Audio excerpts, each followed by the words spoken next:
And welcome to Down Under Network. This is round 4 of the Victorian 40k Masters. I'm Josh Diffie. I'm your host. I'll be joined by a couple of a couple of special guest commentators over the course of today, and really looking forward to this game specifically. I did say yesterday we were keen on getting the crons on the table, so Robert Lane is currently on 60 from 60 battle points. Hasn't dropped 1 point over the course of the weekend, and has been dominating.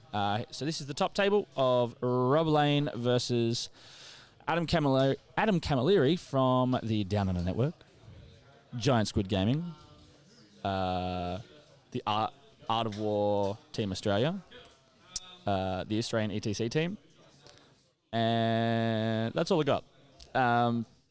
So both these players are playing for Victoria at the ANZ Team Championships in May 2020.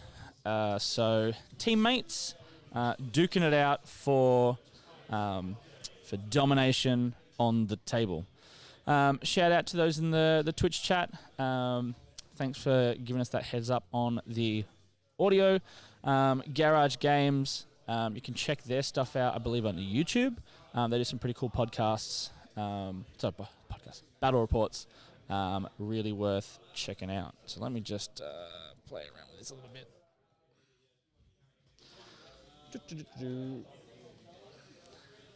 Aha!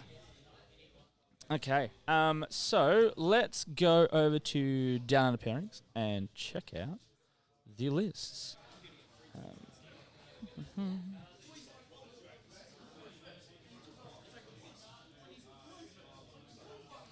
All right. So, Adam's dropped 2 points and Rob has dropped 0. They are on the top table. Let's check out the game.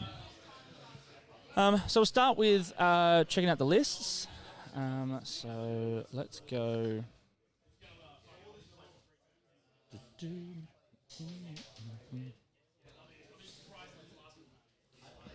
What are you hoses doing?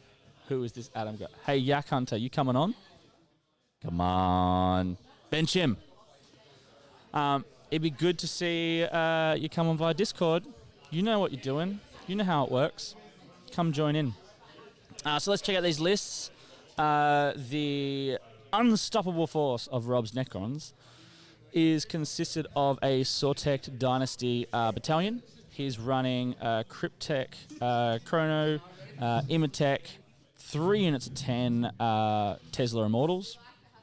Oh, I hate how Battlescribe does Tomb Blades. Hey, Disco Boy. Tomb Blades. That is a total of 1, 2, 3, 4, 5, 6, 7, 8, 9 Tomb Blades. I don't know why Battlescribe can't just go 9 times like they can with Immortals. But anyway, 9 Tomb Blades. He's then got the Sortek Airwing detachment with triple Doomscythe, and then a Spearhead detachment, also Sortek, with a Lord with the Hyperphase Sword and 3 Doomsday Arcs. For those that weren't here in yesterday, we have some new gear. We picked it up on Friday, which has some out-of-the-box...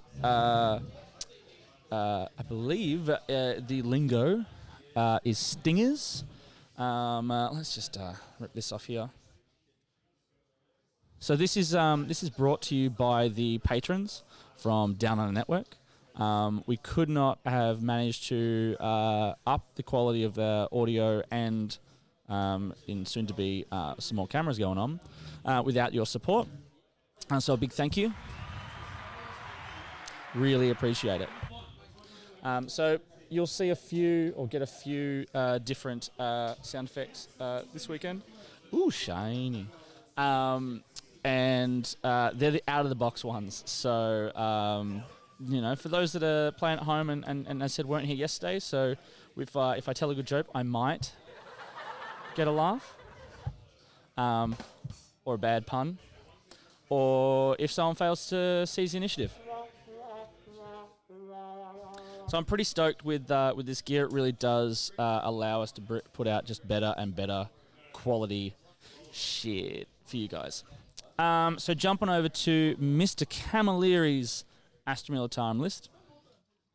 So he's running a Talon battalion. So that's a double tank commander, one with the Punisher, one with the Battle Relic. So it is the Emperor's Fist battalion. It's trip infantry squads, Astropath, Minister and Priest, and the 8 Bulgarins with a combination of Brute and Slab Shields. He's then gone with the Militarum Tempest Battalion, which if you saw the round 3 from yesterday, we'll see that performed really well. So the Aradia Medallion, who is a Psyker from the Blackstone Fortress, is an absolute baller. A Tempesta Prime, 2 units of 10 Plasma Scions, and 5 Scions with grenade launchers. And then the Dark Angels Ravenwing Attack Squadron. So he's got Samael, a Talon Master, 2 units of Infiltrators, and a unit of Scouts. So it'll be really interesting to see how these guys go head-to-head. They chat a fair bit on the old Facebook and Messenger. And as I said, it will be good to see. Really pumped to see this game. All right, so with that being said, let's go check out a bit of their profiles. So if we look at Mr. Robert Lane, so Rob, not including this weekend, is currently on a 3-win win streak, which would put him currently, I guess, at 6 wins. His largest win streak to date is 7. He's tabled 17 of his opponents, and he sits at a 53% win ratio. Since we started tracking in Down Under Pairings, the win ratios by first and second turn, you'll see that both those percentages are higher than his actual win rate. That's because he's got better. Dun, dun, dun. Good players improve. So he's got a pretty equal win rate depending on going. He doesn't really care if he goes first or second, which is actually quite interesting because it's not something we see quite often. If you looked at yesterday, there was a couple of players where the first and second turn win ratios were significantly different. All right. And if we jump on over to Mr. Camilleri's profile, all these features are available to you free of charge via the Down Under Pairings website. There are a couple of additional features which I'll go to shortly, which are available to subscriber users only, but everything we've gone through so far is free to you. So Adam's got a 6-game win streak currently. So once again, that'll be currently sitting at 9 if you include this this weekend. And the largest win streak is 11. He's tabled 24 of his opponents. He's been in a tournament-winning position 21% of his tournaments and has a win ratio of 77%. Since we started tracking who went first and who went second, that has skyrocketed. So here's a 93% win ratio when going first. That is a dominating win percent. But even the 86 is pretty solid. Is still damn solid when going second. Adam's recent podiums, the Men's Masquerade where he came third, Triumph at Moa became second, and the Eightfold Path he came third. And if I just quickly jump back to Rob's profile, Rob's he won EastCon, he came third at Ascension and third at the Black Crusade. All right. We're still playing with this additional feature, which I'm about to show you, which is our predictor. This is currently only available to the subscribers, but anyone watching the stream will get this live through the stream, and we'll check that out. So, with their win ratio percentages, Adam is at the advantage. With the faction head-to-head, we have 27 games of Necrons versus Guard, and that is in Necron's favour. The faction win-loss ratios, so Necrons are currently sitting at about 50.4% versus Guard, which is a 49.6%. So, dun dun dun, that has the advantage going to Adam because his individual win ratio is stronger, but it is a pretty down-the-line match, and we'll be excited to see how this pans out. All right, let's head on back to the stream.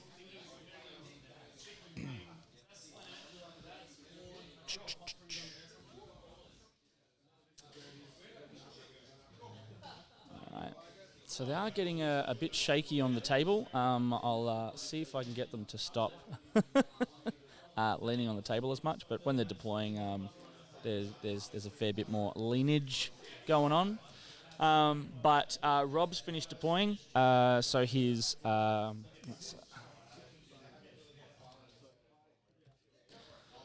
he has deployed in quite a defensive position. He's got the Doomsday Arcs with his dudes behind it, and the Flyers are over on the right-hand side that are ready to get their move on. Key thing that was quite interesting to see Rob, while he hasn't been on stream this weekend, I have had his games literally right in front of me a couple of times now. He's very good with his flyer movement. Here's a little handy trick. So Adam has asked Rob if he can borrow one of the flyer bases. So he's currently confirming whether or not he'll be able to drop one of those flyers in a certain location. Just pre-measuring that ahead of the curve.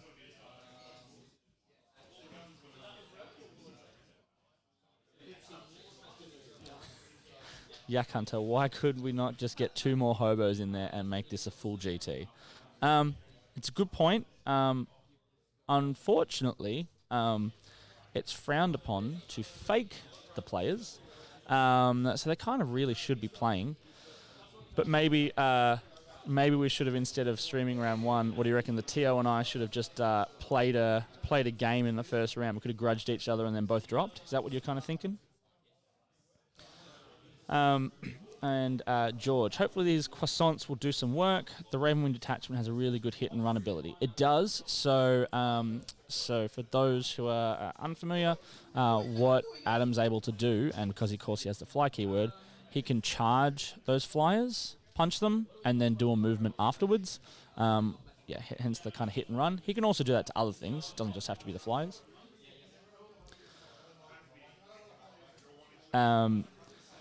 I think the Dark Angel HQs are really killy too. Yeah, they do all right. I know the Falcons' opinion of Dark Angels, but conveniently this is not a Dark Angel list, so you can, if it does well, it's not really bucking the trend, mate. Don't stress too much.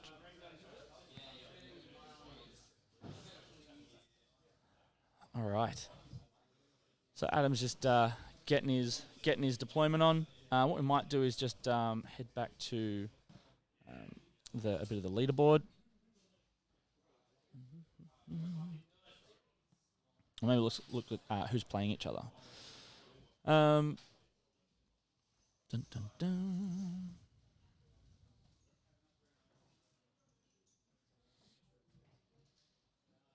All right, so we've got Rob versus Adam, obviously, on the top table. We've got Matt Jackson versus Josh Brody on table 2. Chris McKenna versus Max Burmeister on table 3. Matt Morrisoli versus Down Under Network patron Sam Dutney on table 4. The game that I'll probably try and cross to the most is Lee the Bull Abbey versus Jeremy Marigold Martino. That should be a bit of a whitewash, I think. I think Lee will probably get up there just on list. It's just Jez is trying a few things with just mono Deathwatch, and hat off to him, but coming up against a solid player with a top tier list, it's just going to get poleaxed, is my theory. But hey, Deathwatch do have some obviously some options with some intercept that they can defend themselves there. But looking at the table,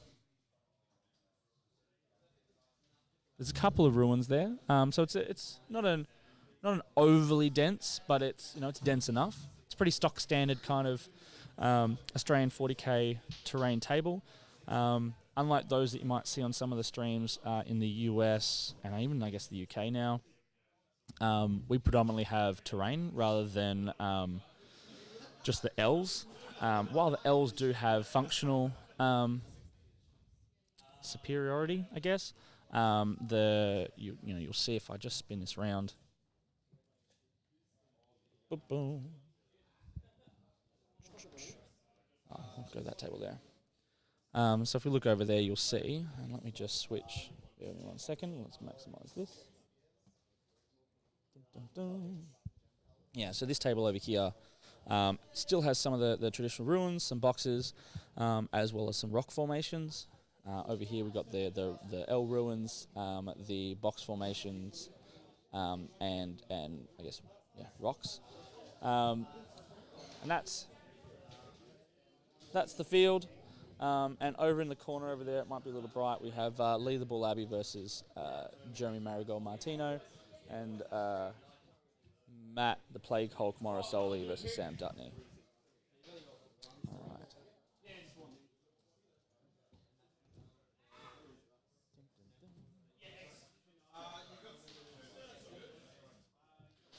All right. So they're still deploying. Jeez, Adam, speed that up. All right, let's head to the chat.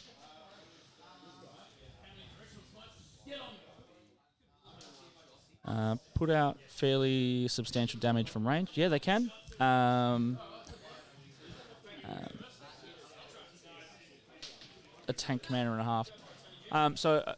Yeah, I think it's fair to say those two land speeders do put out a fair bit of damage. Whether or not I'd go far as saying they're a tank commander and a half, or maybe you're thinking more from a defensive standpoint.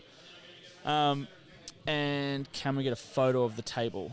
I'm assuming you're referring to the Lee versus Jeremy table. I will see if I can get something like that up and running as I do a bit of a rove. Objective secure. Is that the that ain't Mike and Emma, is it? Because I'm assuming that would be with a D. Objective secured, but we'll give us a holler there of which objective secure that might be. All right, and Adam's still just trying to work out how to block out those flyers. So his deployment's taken a fair bit of time, but he's been quite precise with where Rob's going to be able to place those flyers. Okay, it is Mike. Does your Twitch channel not have a D at the end? You're missing the D. And Swolduck, how we doing?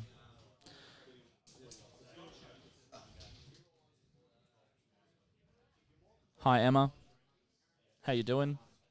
Was it, for those that don't follow the Objective Secured Facebook page, you're wrong and you should be. Go check them out. But I believe there was an accident, and I'm not sure if it was Emma or Mike. I've only seen the picture of a foot in a cast or a leg in a cast. Which one of you mate took the fall, and how long are you guys out for?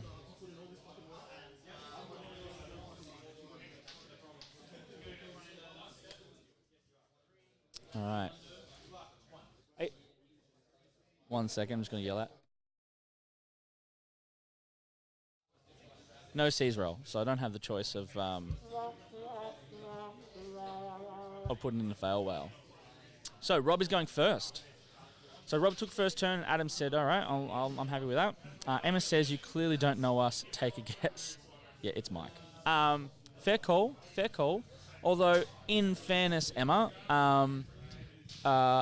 of late, I have seen some of the pictures. Some of your activities could potentially involve accidents as well. Is it hoops and silks, or just the hoops that you? Unless Emma has hairy legs. Hey, all right. We're not going down here. We're gonna back. Just back. Adam put the tanks in deep strike. Very nice. Yeah, Talan. So it looks like he's outflanking those tank commanders. So he's deployed the Bullgrins.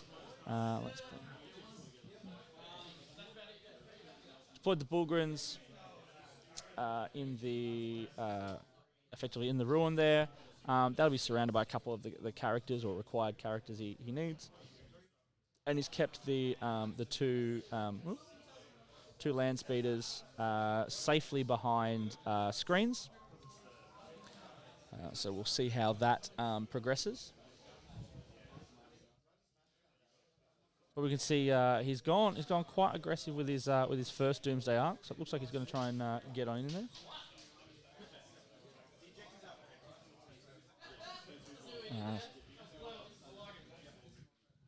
So if Mike's just sitting there with his feet up watching the stream, if you wanted to jump on Discord and say hi, feel free. I believe you've got all the details, my friend, and I'll hear you when you enter the room.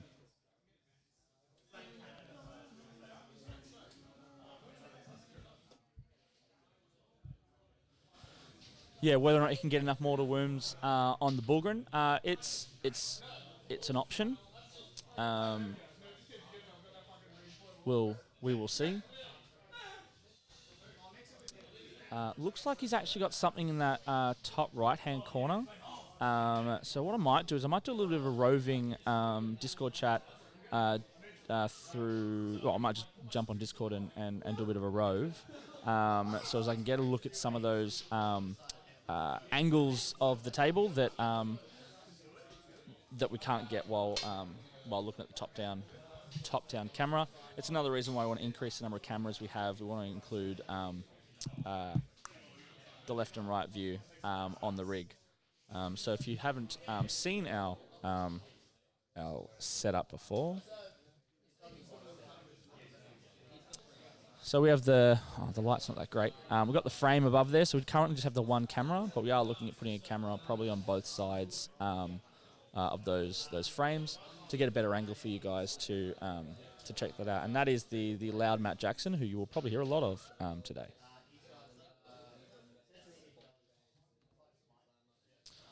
All right. So.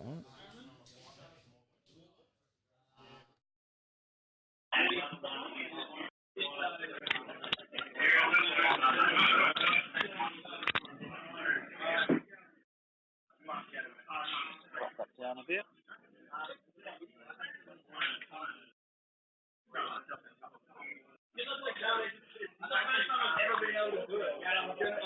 Alright, so hopefully this sound comes across alright for you guys. Those in the chat can just let me know how it's coming over. That would be grand. And I'll do a quick little walk around.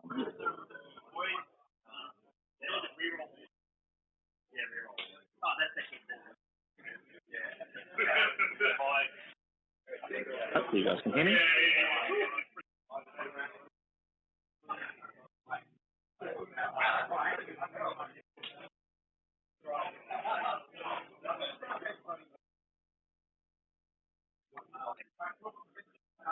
Got a few viewers in the chat, so hopefully you guys can let us know if I'm coming across and whether or not. Yep, all right, sweet.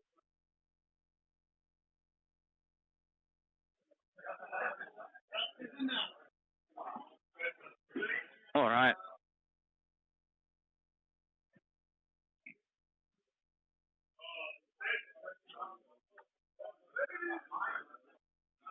So we have the Punisher battle cannon. So the Punisher Lehman Russ tank has deployed in that top right-hand corner ruin, while the battle cannon has, I'm assuming, Talon outflanked, along with, and of course, it's got the drop Scion. Everything else is pretty much as we could see.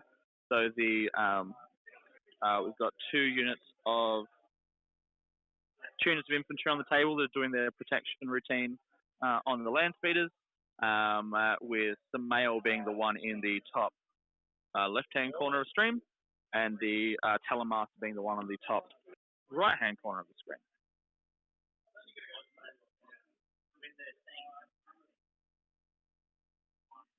All right. So as said, I might quickly go head over and check out the Lee versus Jeremy table. I'll try and get a photo of that terrain for those that are all interested. Bear with me. All right. So I'll set when I get back to the table. I'll shoot through that picture so you guys can all see that deployment. But Jez has really backfield deployed with what looks like 2 units in deep strike, 1 unit in deep strike, sorry, and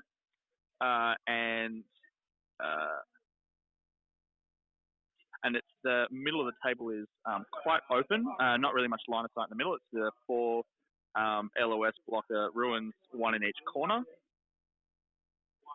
Yep. Continuing on, going and checking out Sam's Guard Blood Angel Lift versus Matt the Plague Hulk Morrisoli's Chaos. Looks like we're just jumping into first turn.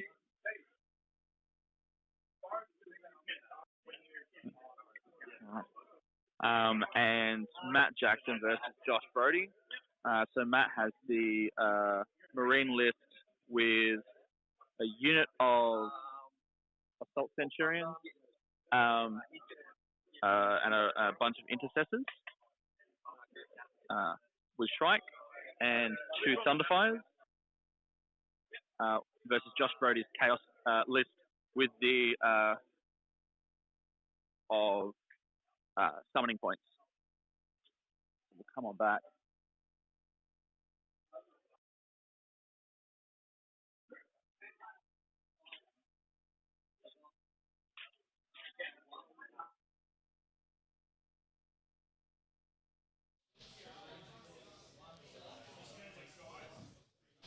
Hopefully that came across relatively clearly, guys. I've just come back to the desk. I know yesterday in the 3rd round, for some reason, Discord was doing some funny things and being a bit choppy. So I'd really be, whereas the first 2 rounds it was pretty clear. So for those in the chat, if you could just let us know how that came across, that would be grand and appreciated. And so just to clarify the walk around, so we do have a Punisher Tank Commander at the top right-hand corner. We have the Talon Master pretty much at the top of the center. The Samael, the top left-hand corner, and the Bullgren and supporting characters are showing up there. Looks like he's gone after the Punisher Lehman Russ with the Doomsides. And that is gone. So Immortal. Sorry? Yeah. So the Doomsides managed to get the job done and take out the Punisher Lehman Russ. The Battle Cannon Lehman Russ is still in Talon outflank with a unit of infantry along with his Scions, his drop Scions. So you'll notice that I think it was an interesting call having Adam deploy the Talon Master, the top center, with Samael on the top left. Not sure the decision-making process on that one. It could have been because it was easier to hide one over the other. Samael being a fairly punchy character should do a reasonable job of punching a Doom Scythe. And at worst case scenario, you put a couple shots into it first and then charge in. Whereas that he's quite a way away from the action. It does look like there's a ton of room for those Scions to drop behind. It is worth pointing out though that Rob went first, so Rob does get to I guess rejig some of that movement.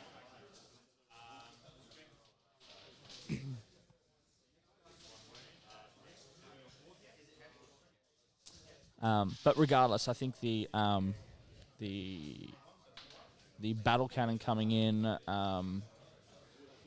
Not sure how many CP it would have taken him to put both battle tanks in reserves, or if there's even a limit. I'd have to double check that the ruling on Astra Militarum rules there.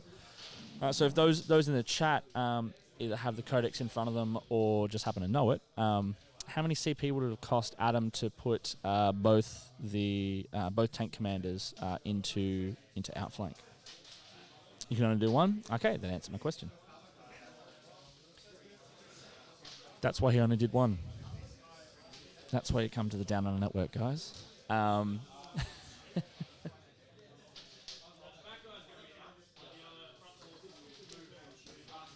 So the 3 Doomsides did the job of taking out the tank commander, which has left the rest of his army to pretty much just deal with the rest of the army.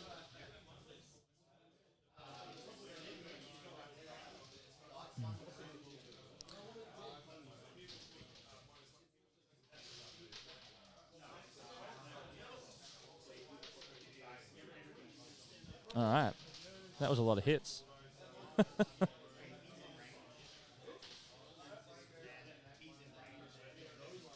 right, so no damage really being done at this stage.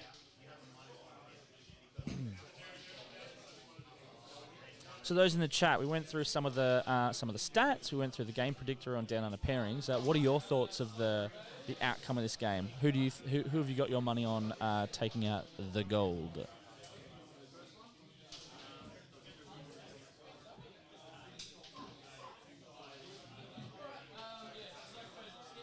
Paddlepot Poodle. It is a Punisher tank commander. It's a battle tank commander, a unit of inventory, and 3 units of scions, and I'm assuming the scion commander.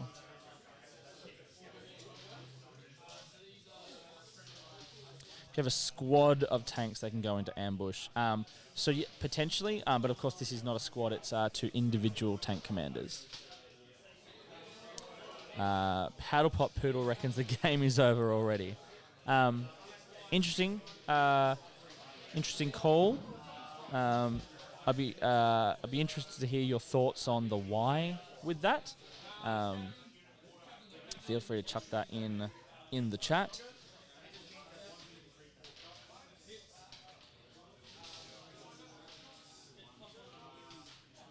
I'm just going to bring up that photo I took. Bear with me 1 second. I got the power.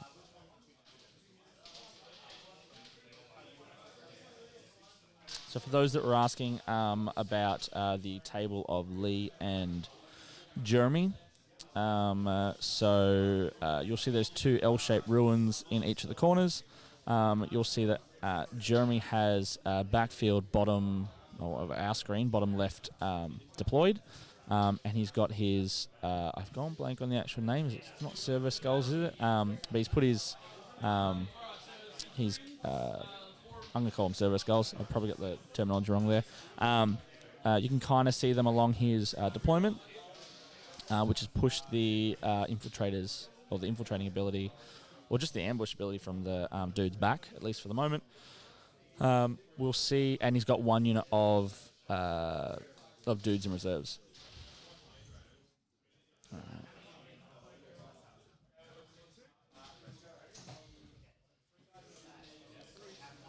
All right, so going back to the chat, Rob will get another turn of shooting. All right, what have we got? Swolduck. I would have probably deployed most stacked by the top left for Adam and swung it more to a Vanguard style play. Would have made more space behind the Crons to drop in and outflank to sandwich the Crons and bully the infantry. The Bullgren are getting peppered there. Fair call on that one. But the paddle pop suggests that basically Rob's going to get another turn of shooting before anything comes on. So nothing on the table that can deal with the Flyers or Doomsides. Thank you very much for following Mephilarod. So yes, thank you very much. Really appreciate the follow. So the Doomsides used a strategy to do 3d3 mortal wounds to the tank commander, question mark. I think, no, they just shot. So they have, I believe, I'd have to bring up the exact rules, but I believe it's D3 shots each. He did do 3 shots each on each one of those doom sides. The Telemaster and Samael can take out the flyers. They can, but I think you look, the way Rob's played those flyers, he's kept them well away from those Samael at least. The Talonmaster can probably get in there, but whether or not the Talonmaster has enough to deal with one flyer by himself, I think that's a bit of a wait and see. But I don't think, and I know Paddlepop's pretty good with the math. I don't think a Talonmaster can take out a flyer in one go. We'll see. I think he would have had to probably double tap. I think the Talonmaster and between them they can kill one maybe. Yeah, I'm pretty sure with the shooting and then punching with both the Talonmaster and Samael, it should quite comfortably take out one of the flyers and maybe even have some wasted damage there. But on the most part, I don't think one's just got enough to get the job done. But here we're going to find out.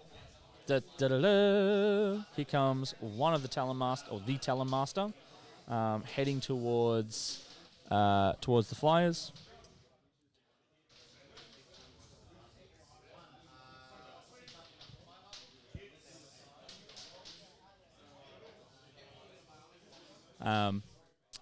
If they charge, they both die. I don't think that's actually accurate because they do have their move after hitting abilities, so I don't know if that's really the case.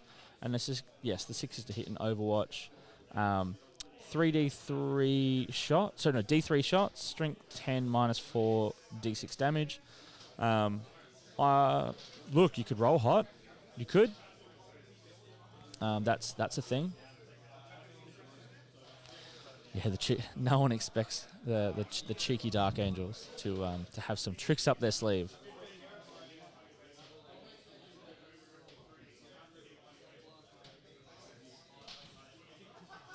But I think I don't think Adam's got enough answers to to the flyers. So the flyers are going to pretty much do their thing. There is a +1 to hits either ability, I think it's psychic power, from the fancy 40-point Aradia Medallion, which you could potentially cast onto the drop scions. So potentially shooting drop scions at one of those flyers. That's an option.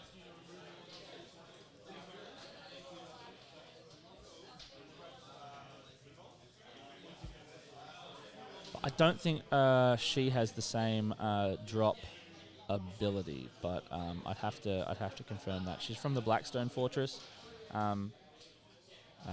box set supplement, whichever way you look at it.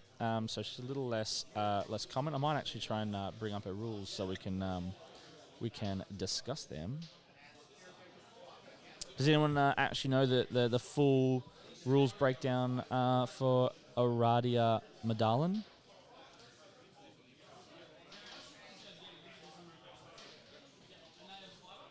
I'm just bringing that up on my end.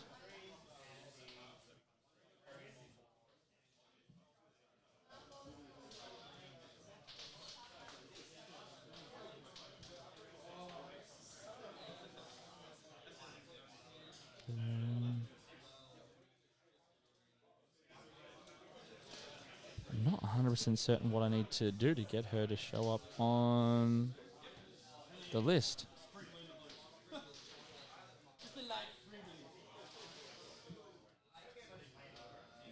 Bear with me 1 second, team. I'll have to look it up. Same as normal Primaris Psycho, but has a +1 to hit, power, warp charge 6, infantry only, cast 1, deny 1. Thank you very much. I wasn't sure. She is in the Militarum Tempest Battalion, so I was just wondering whether or not she had any ability to drop along with the Scions, because of course if the Scions drop in the backfield, then you're not really doing the +1 to cast on that, which makes that a little bit more difficult. She is a 40-point bargain. Yeah.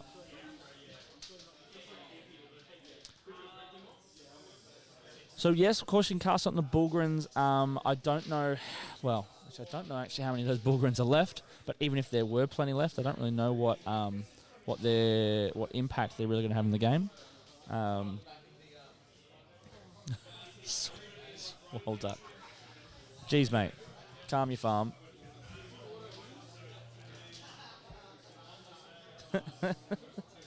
Yeah, George, I'll let Adam know next time I roam around to say that George reckons that they would have been a good they would have been able to be monsters if they weren't dead. Morning, Hamilton. Totally not panics. Once again, you should be here playing. I'm looking at you. But hey, you know, what were you doing? Just being lazy this weekend? So Michael Hamilton is on the Victorian ATC team. I believe he's the only ATC player not here this weekend for Victoria, which is not on. Now you do you. I'll just shame you on live TV. I'm sure some people are watching some on TV.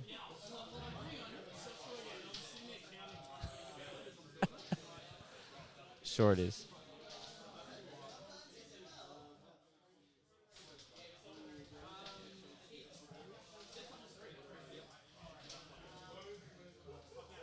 The Oracle #1, g'day. If you were a true Oracle, you would have registered your name before the other Oracle, and you wouldn't be the Oracle 1. You'd just be the Oracle. Or, you know, maybe you just wanted to put the 1 in there to prove that you were the first. But out of curiosity, Oracle, did you try just the Oracle and the #1 was already taken?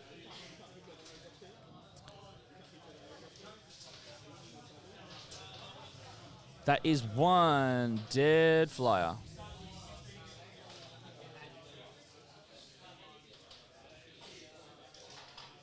There can only be one Oracle. The true Oracle, the Fate Weaver.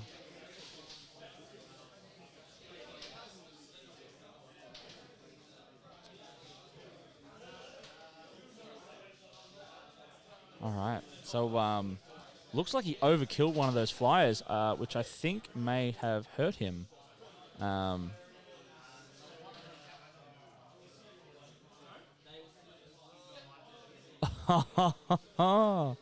right. So we've had I think we've had a few people change their Twitch handle names. From the comment from the Oracle #1, a real Fate Weaver dies to 1 autocannon wound, Dad. For those interested, that can be only one person making that call. The man, the myth, the legend, the Grand Master, Eric Lathuris.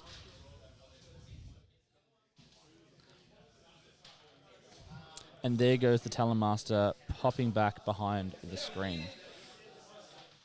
Yeah, solid effort.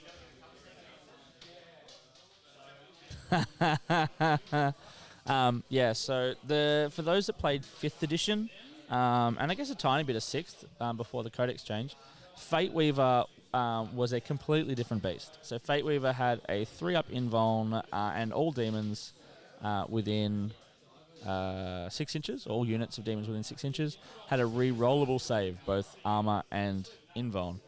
Thank you very much for joining the Oracle. I really appreciate it. Well done. Well done. And what we ended up... so I was playing a game against Matt Antonello, the Paddlepop Poodle, and he shot, I believe it was literally a single Dire Avenger shot at Fate Weaver. Got through with a wound and failed the rerollable save, failed the leadership check, and was gone. So he He had a 3-up reroll invulnerable save, but every time he failed one, he had to take a leadership check on leadership 9, and if he failed, he was removed from play. So Matt Antonelli killed my Fate Weaver with a single Dire Avenger, and I killed Eric's Fate Weaver with a single wound from an autocannon Dreadnought. Boom. I believe Adam just gave me the signal that he's boned. I'll see if I can get a confirmation that that was the I'm going down.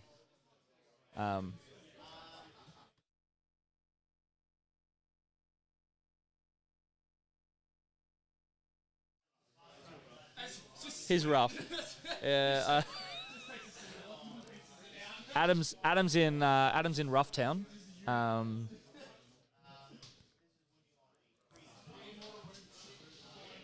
So we're into turn 2. Bring those flyers across. I might do a quick little roam and just do a confirmation of the casualties and make sure these Muppets fill out their scorecards. Yeah, just a small number of guardsmen, just probably not enough to really screen that. Okay, I'll see if I can remind Adam that the Emperor protects. Is there any other things that you in the chat want to?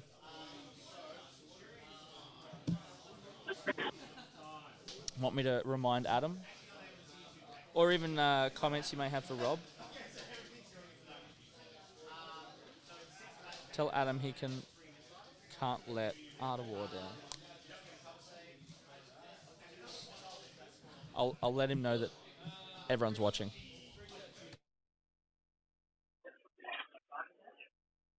Hopefully you guys can still hear me. It appears so.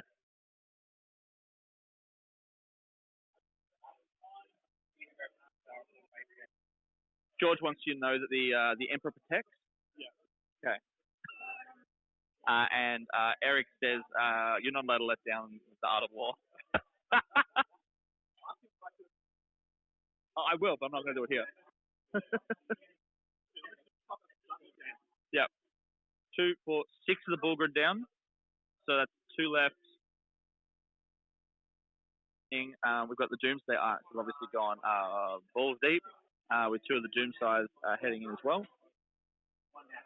I'll come back to that table after that movement's finished. If I head on over to the other, the second top table, which is Lee the Bull Abbey versus Jeremy Marigold Martino. It looks like they're still pretty much just in their corners.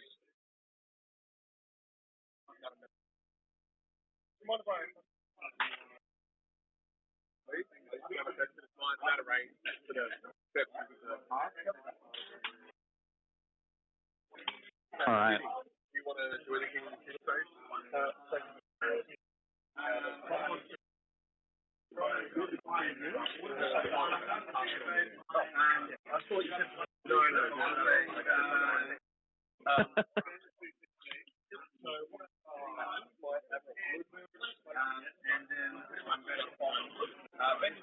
All right.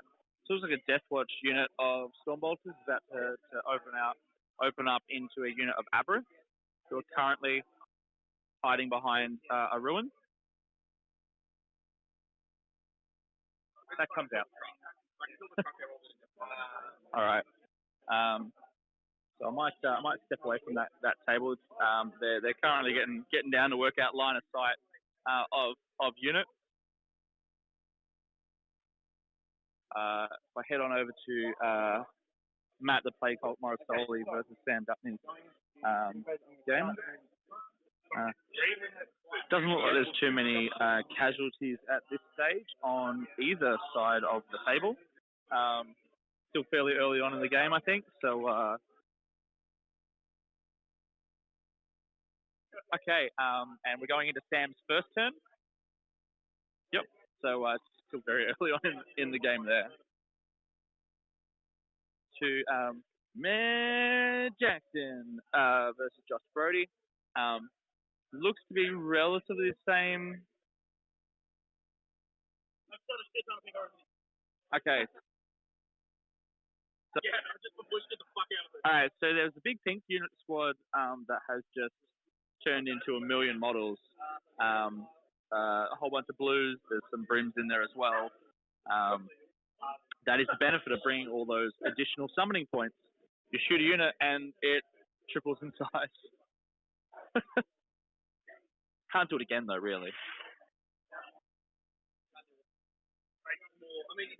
Well, the blues can go to brims. Yeah. No, yes, so you can continue to. You could double or triple one more time.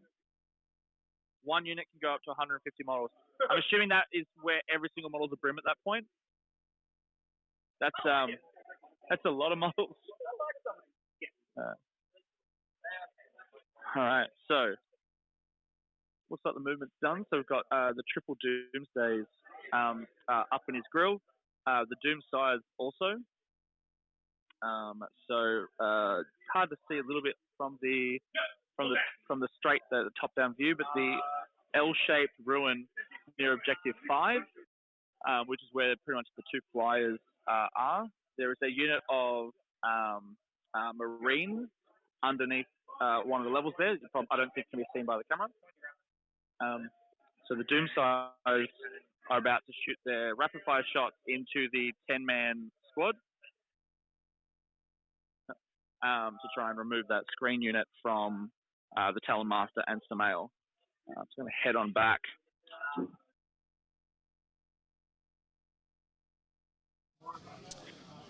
And we're back.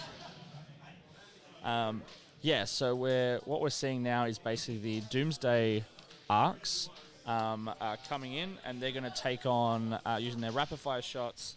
They're putting their high volume shots into the guardsmen. So what we've got here is first one is shooting their rapid fire shots into that screen, and their big guns into the Marines over on the left. And I think what we'll see is as those screens start to dwindle, he'll be using the Doomsday arcs, to do their best to take out the screen units, and probably the Doom sides will then finish the job off.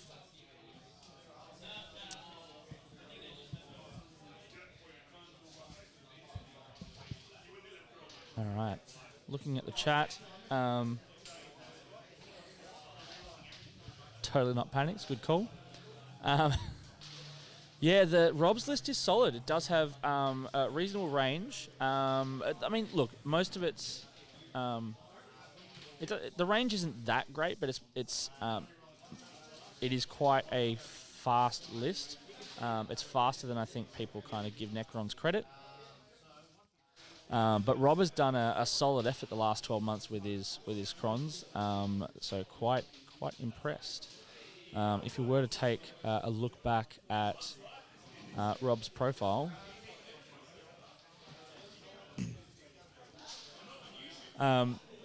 he didn't have the greatest of Octobers, where he got just 1 win, 4 losses. But you'll see, predominantly his wins versus losses are in the win favour, going back the last 12 months. And pretty much all of that, I believe, was with Necrons. Is this mission progressive? So what I might do is see if I can get their mission sheet, because those that weren't here in here yesterday, you may not be familiar with the crazy format that Vic Masters is running. It's ETC-esque. So bear with me 1 second, and I'll just give you a little bit of music while I grab the sheet.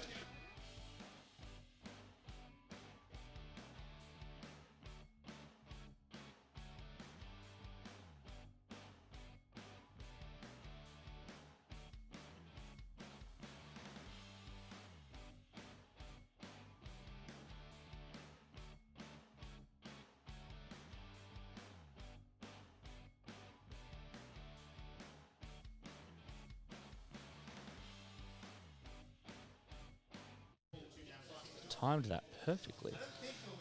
So let's see if I can get this on camera.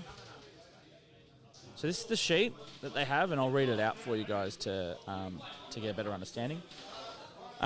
This is a ETC style mission. and it is a 40k draft style mission format. So let's talk about how people actually win these missions, ignoring the actual mission itself, which will make sense in a second. So there is an Eternal War, a Maelstrom of War, and a kill point element to this game, much like there is with ETC. The slight difference here is that each one of them is a victory point differential and cap. What the hell does that mean? Oh, I'm glad you asked that question. So basically, at the end of the game, you'll count up your Eternal War points. The person with the largest number of Eternal War points, they get a score from 0 to 9 of the difference. So if someone was to get 10 victory points versus 3, then the person who got the 10 would be 10 minus 3 and get 7 points. The same is with Maelstrom of War, and same with kill points. So there is 27 victory points up for grabs if you were to cap out each of those 3 components, as well as First Strike, Linebreaker, and Warlord, bringing it up to a maximum of 30 victory points. You then take those victory points and do a differential, and that will tell you the size of the win using the ETC format. It may sound complicated, but the scorecards through Down Under Pairings do all the heavy lifting for you. So all you got to do is put in your points, and it will go, that's my battle score. So how does this differ, besides just those couple of differential concepts from the ETC format? Well, the way that the additional option is that 40k draft. So you could, in theory, play the exact same mission, the exact same deployment, all 5 games of Vic Masters. But because the way it works is you'll see there are 3 deployments, there are 3 Eternal Wars and 3 Maelstrom, and some have been crossed off.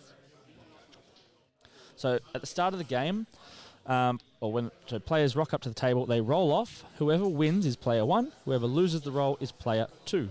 Player 1 crosses off one of the deployment options, leaving 2 remaining. Player 2 then does a Maelstrom, and player 1 then does an Eternal War. Player 2 then does a deployment, leaving 1 deployment left. Player 1 then does a Maelstrom, leaving 1 Maelstrom left. And player 2 does an Eternal War, leaving 1 Eternal War left. What that means is that if one of these missions is really good for your opponent, you're going to cross that off. And your opponent is going to do the same to you. So you should end up, in theory, with a more balanced game, because both of you have taken out the super advantageous option for your opponent. The 3 deployment options are Dawn of War, Hammer and Anvil, and Spearhead Assault. I can't tell you who crossed out which one, but basically Adam may have gone, you know what, I don't want Dawn of War, so I'm going to cross that one. Oh, sorry, Hammer and Anvil, I'm going to cross that one off. And Rob may have said, I don't want Spearhead Assault, and cross that one off. So these guys are playing Dawn of War. The Maelstrom is Strategic Gamble, which is basically have 3 cards.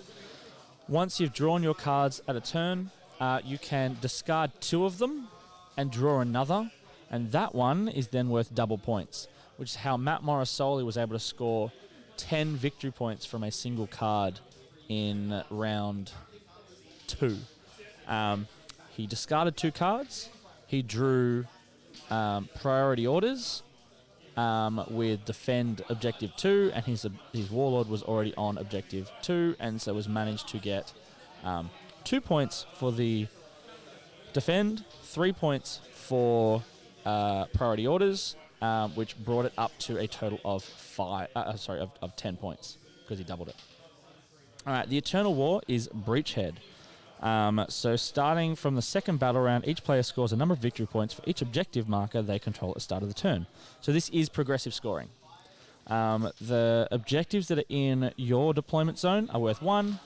In the opponent's deployment zone, they are worth 3. And in No Man's Land, they are worth 2.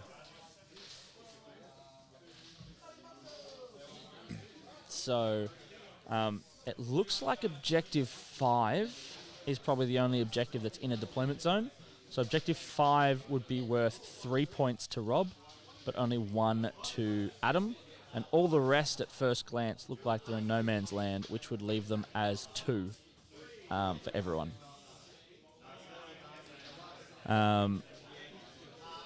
As points out, we've removed priority orders from the deck for Queensland Masters. It is a rubbish card. I'm not a fan. It's way too swingy. You can draw it and you can get defend in your opponent's deployment zone, and your warlord could be a company commander, and you can get defend in your own deployment zone and it can be company commander. And it's a game-winning card that you didn't do anything to earn it, which is, I guess, my point. Being able to get 5 points for having your company commander never leave your deployment zone is rough. It's rough. And that's just obviously one example. There'll be times where you really had to work hard to get priority orders, and I'm all cool with that, but, as a whole, it's not that great. Forge NZ says that's kind of why I'm not a fan of Maelstrom. I like Maelstrom as a concept. I like it that it forces you each turn to reevaluate what you're doing and really rewards players that have a more all-round balanced list. But there is no denying that there are some games where it can just blow out from a random deck. But in fairness, games can blow out for all kind of random reasons, like, dice rolls. But they are using the... I've gone blank on the name. Those that are in that know the ETC player pack or at ETC this year will remember there was a rule that allowed you to remove up to 6 cards from your deck prior to the game starting. So, for example, if you're a combat-heavy army, you could remove the card that was requiring people to shoot remove the card that requires you to get kills through shoots. Refined strategies. Thank you very much, the Oracle. That was the rule I was referring to. Yeah, it's the ability to remove 6 cards from your deck that are that you don't want to achieve. And when you throw in the fact that there are also cards that you can, well, technically you don't remove them, you just discard them. But if your opponent doesn't have flyers, then of course, or anything with the fly keyword, then the card that makes you kill a fly is effectively removed because you can discard it as soon as you pick it up.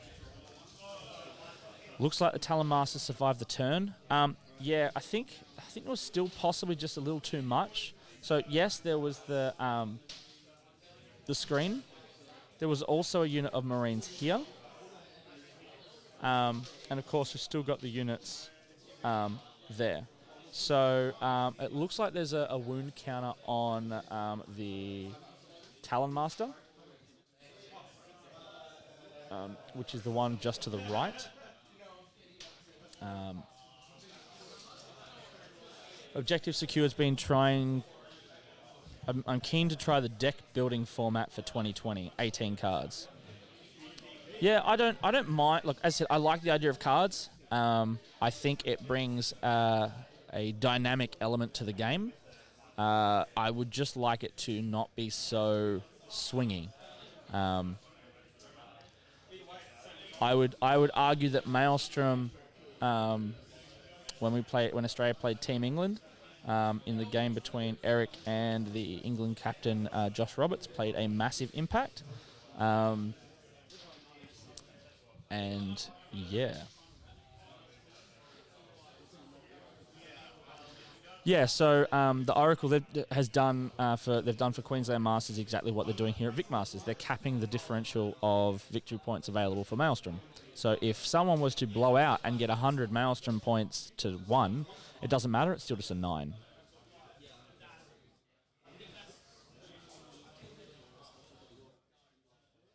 Yeah, a hot streak with cards, it's game over. Especially in the in the last mission at the ETC, where basically you get cards based on ones you've scored the previous turn.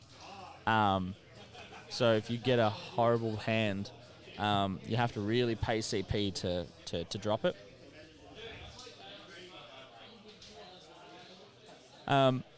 So Queensland Masters doing a kill point cap of 6 and a Maelstrom cap of 10. Fair? Yeah, I can get behind that. I can get behind that.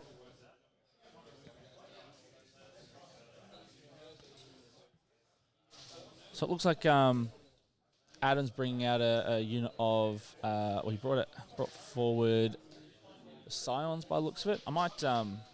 He's still trying to work out where that tank command is going to come in. I might just do another walk around to give you guys a good rundown of all the units that are about to drop. And we'll see how that goes.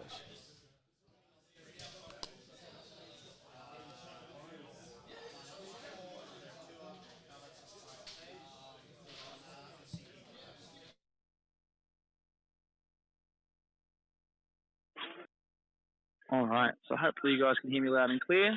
All the signals suggest that you can. Table. I can see a lot of left front. Grenade dudes? Okay, cool. So, is that counting up or counting down? Okay, yeah. So anybody who's watching at home, the reason I decided to fly this guy backwards instead of going into the two blades was because you can advance when it's the move. So I get to advance, so you get a 4+ invuln when you shot at him. Otherwise, he would have been dead.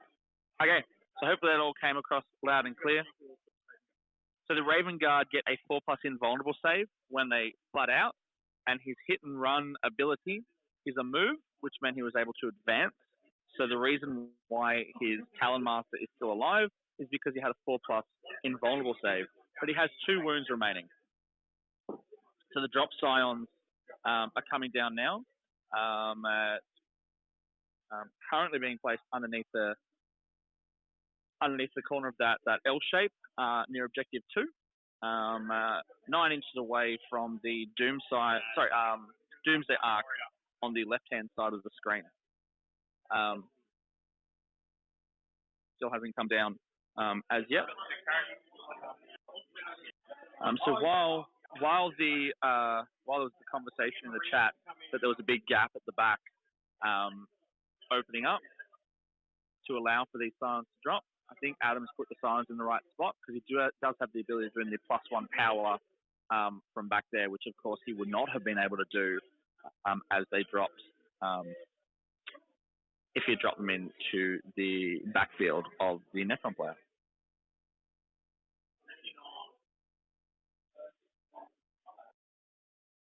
And does the Talon Master have a degrading profile or doesn't have enough wounds?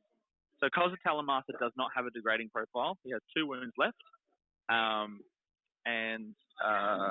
still quite a punchable character. I'll just put the victory points in for you guys. So from a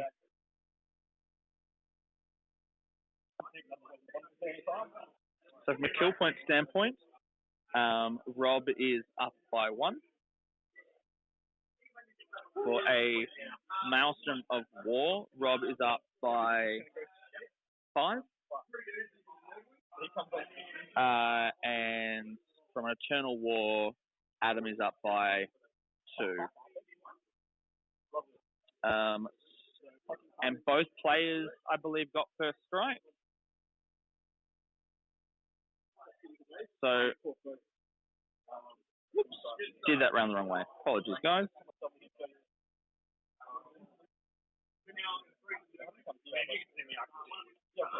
All right. So Adam, so Robert is currently 7 victory points to 3.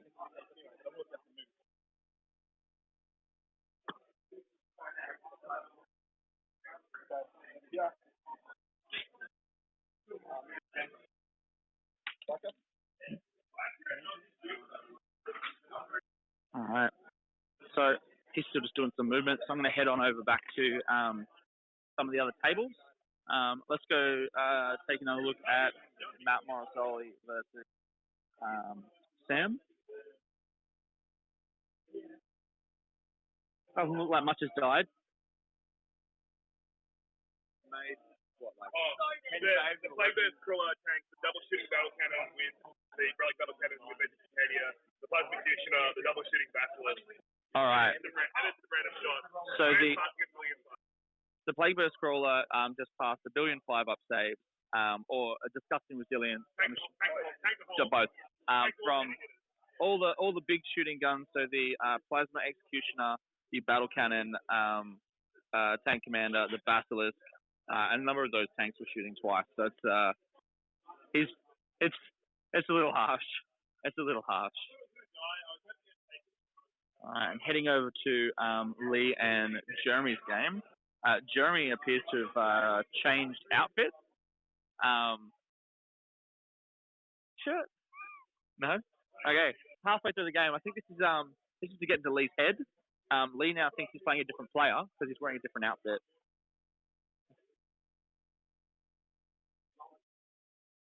So Lee's now coming down with everything.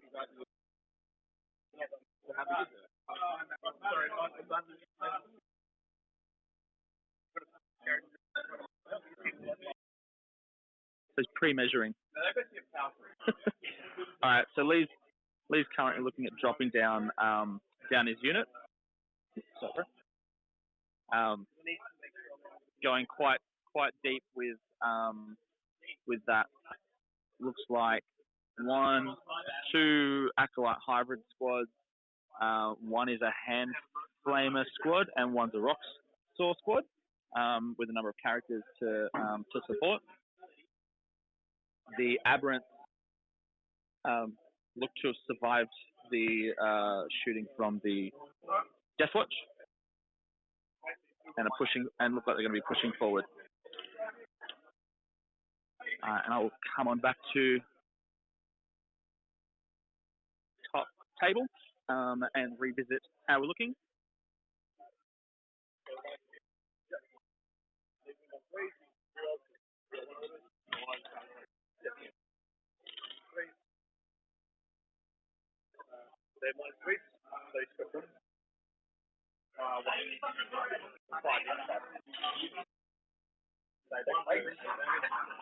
All right, so the Plasma Scions have just dropped down and done 8 damage to the first Doomsday Ark. And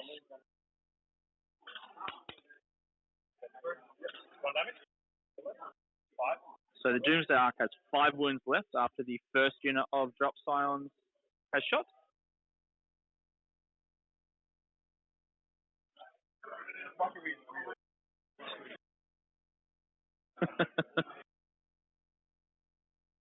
There's not too many things that survive an overcharged Drop Scion plasma unit relatively unscathed, but apparently Doomsday Ark is one of them.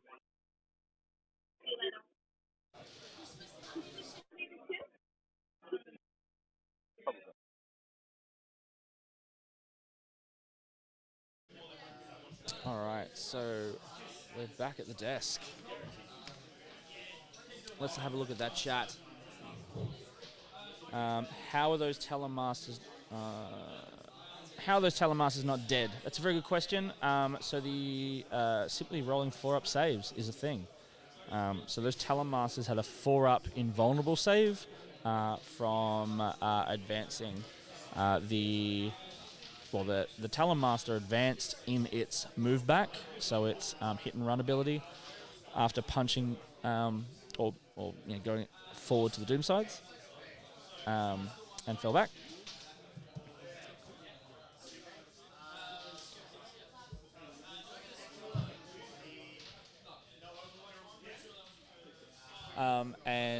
Yes, the infiltrators that were under the ruin before are gone.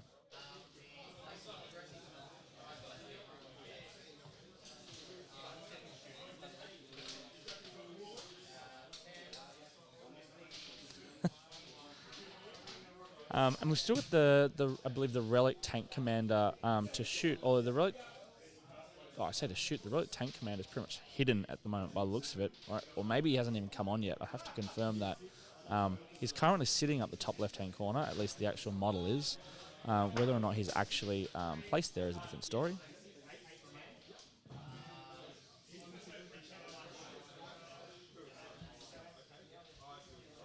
I don't think the game's over. I think it's. I still think it's in Rob's favour, and it's going to be tight, but it's achievable.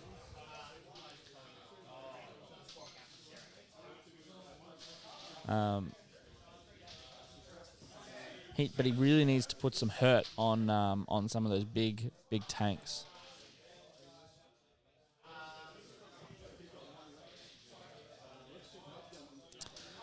Adam did ask while I was at the table if Eric had any suggestions on what he should have done better. So you've been watching this game. Ez, what are your thoughts on Adam's first turn or so? Do you feel there was different plays that could have been made? And from a deployment standpoint? You missed the first part. Well, it will be on our highlights and up on YouTube, so we can revisit this at a later date from both an ATC and ETC standpoint. Not that you want to give him any heads up from an ATC standpoint, but unlucky, you kind of have to.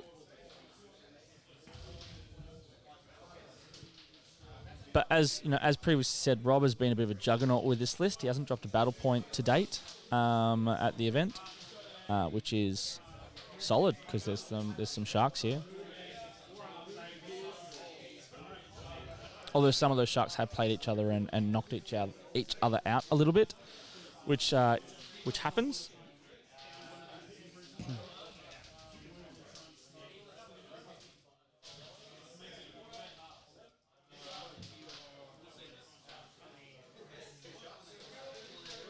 Jez deserved a medal.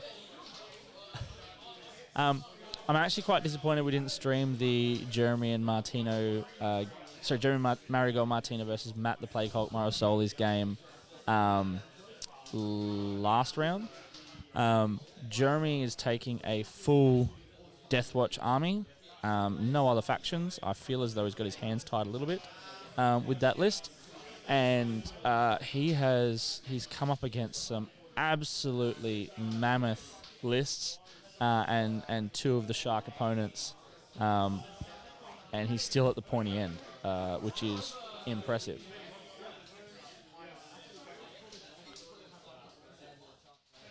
Because if we go to the leaderboard,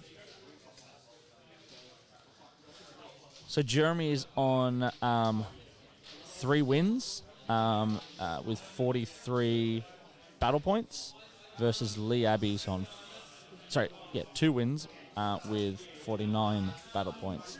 Jeremy has just managed to get very close wins across the day, and it's been really tight. Really tight.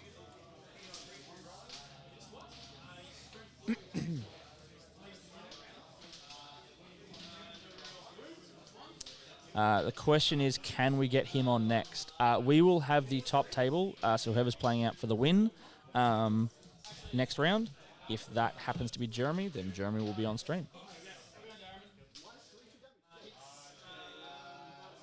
He does have to go through Lee Abbey's Gene Stealer cult, though, which the terrain, I feel as though, as far as the tables go,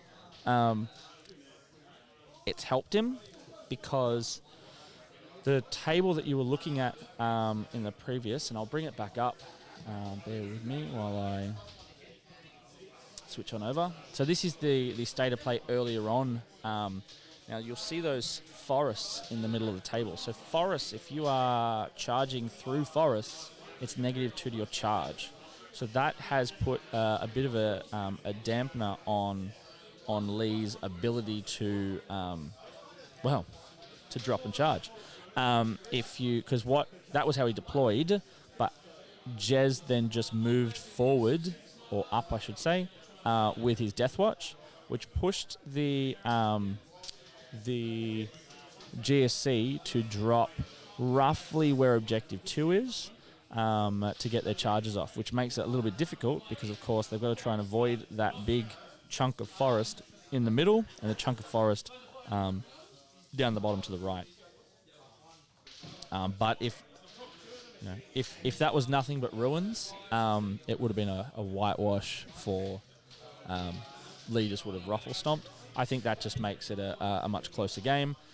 The mixture of tables, I like it. The big, from a line of sight blocking perspective, all four of those pieces of ruins are actually fairly chunky, and can block quite a bit. You'll just notice in this specific table that there's no in the middle piece of line of sight blocking.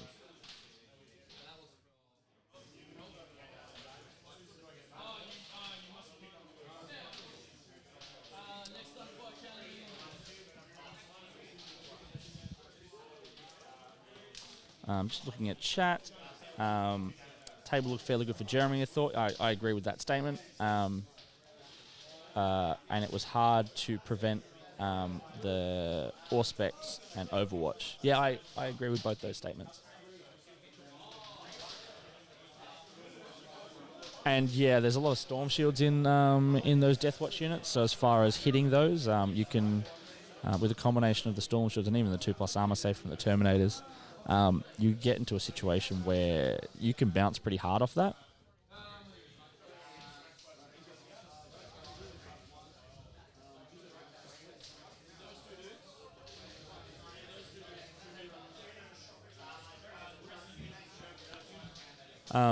And those aberrants did get across the table relatively quickly. They started in the Goliath truck and pretty much drove to a line of sight blocking piece of terrain.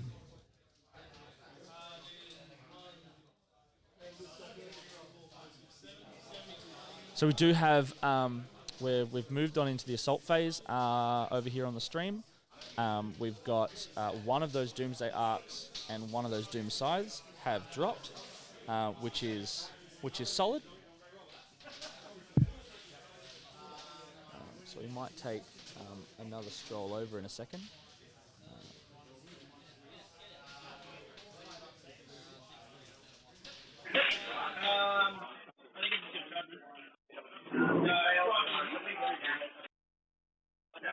Yes, hello.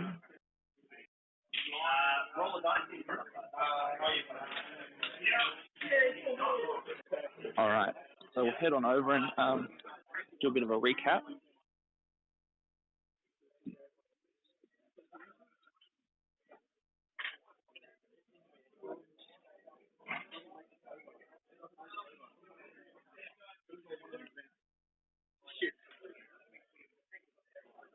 No, it doesn't matter.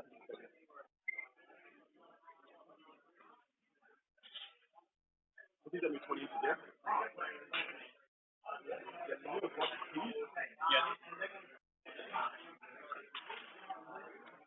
All right. So what you're looking at here is Adam pushed forward and took out the second second Doomsday Arc with the Talon Master.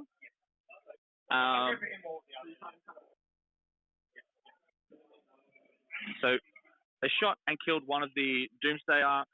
Talon Master went in and finished punching the second Doomsday Arc, and then his fallback move, he rolled a 1 on the advance, and so has not been able to clear back over his lines. So what he's ended up doing is putting that Talon Master near objective 2 in a position that will force the Doomsday Arc to fly over a unit. Sorry, Doomsday to fly over the unit. He's blocked the minimum movement with that model. We're now looking at the two remaining Bulgren. Two remaining Bulgren have just charged into the Immortals and had a bit of a punch and managed to tap 2 Immortal units with the 2 Bulgren. These guys still have +1. Is he there? Is he there? Yep. So just to clarify that, Battle Cannon Relic Tank is in that top left-hand corner. He did outflank there. I'm not 100% certain of that play, but we might get him on the chat or on the back at the table or back at the desk a little later and get a confirmation. So we've now just got a bunch of Immortals punching back at the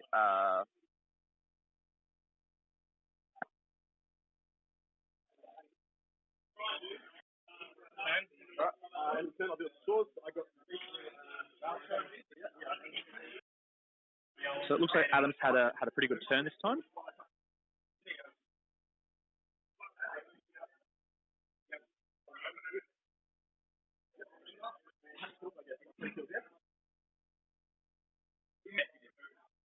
Two Doomsday Arcs and one Doomsday.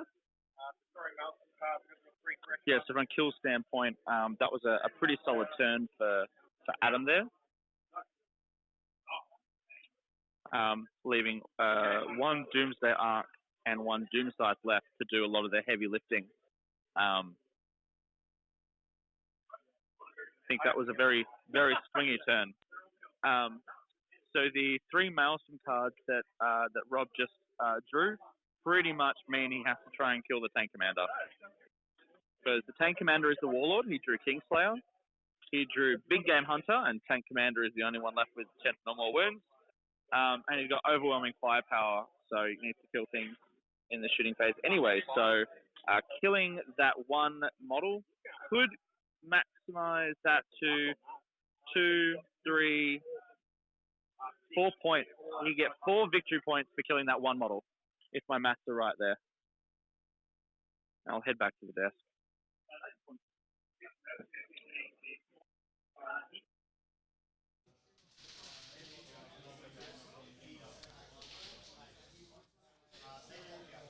Yeah, so the 4 victory points up for grabs for killing just one model. And that's, of course, a kill point, which is also a victory point.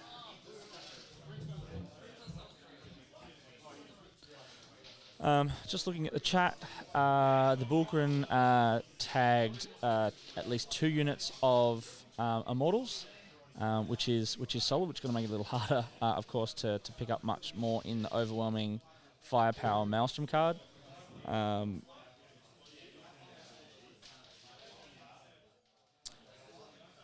Doomsday Arc, I think, could see the Tank Commander if it pushes further up. So right now, so this section here of the terrain piece of the missile silo is not that tall. So I think the Doomsday Arc, if the Doomsday Arc was to simply go a little further up, probably and just sit on objective 5 here, he should get an angle with his tail, because keeping in mind that this section of the Doomsday Arc is quite a tall piece of a model. So it looks like the Doom Scythe is going to try and line up the Tank Commander. The Doomsday Arc, we haven't seen him move yet, but as I said, I would say if he wishes to, should be able to be in a position where he could take out the Tank Commander if he needs the additional shots.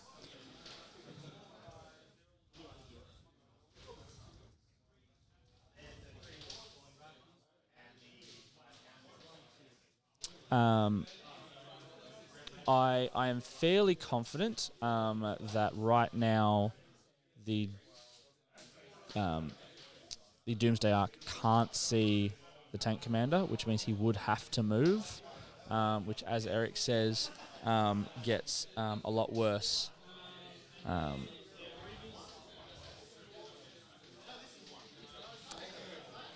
One of the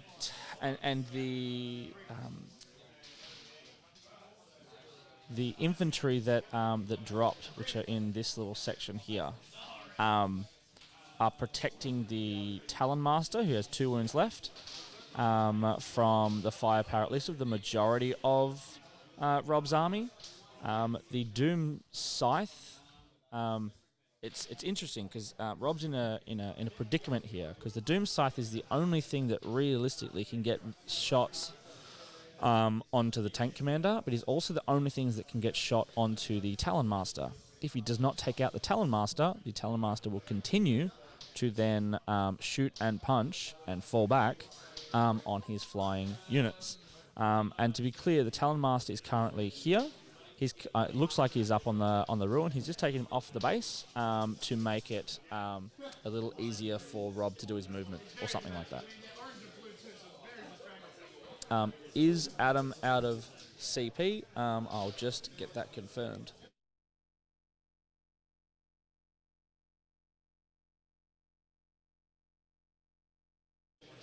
I'll get them to update that CP shortly, but Adam is on 2 CP and Rob is on 3 CP.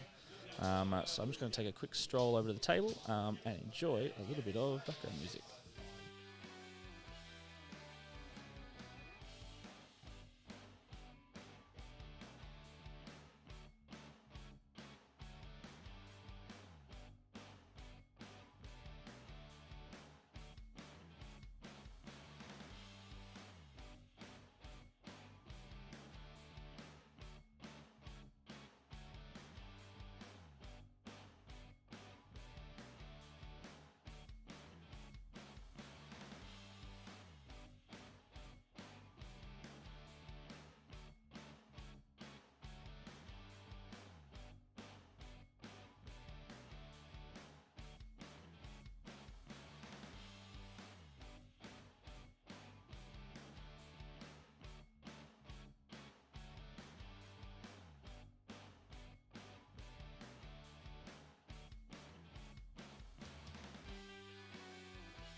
All right, and we're back.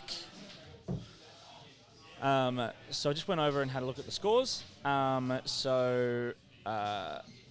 It's still pretty close. I think it's gonna be a really back end swing.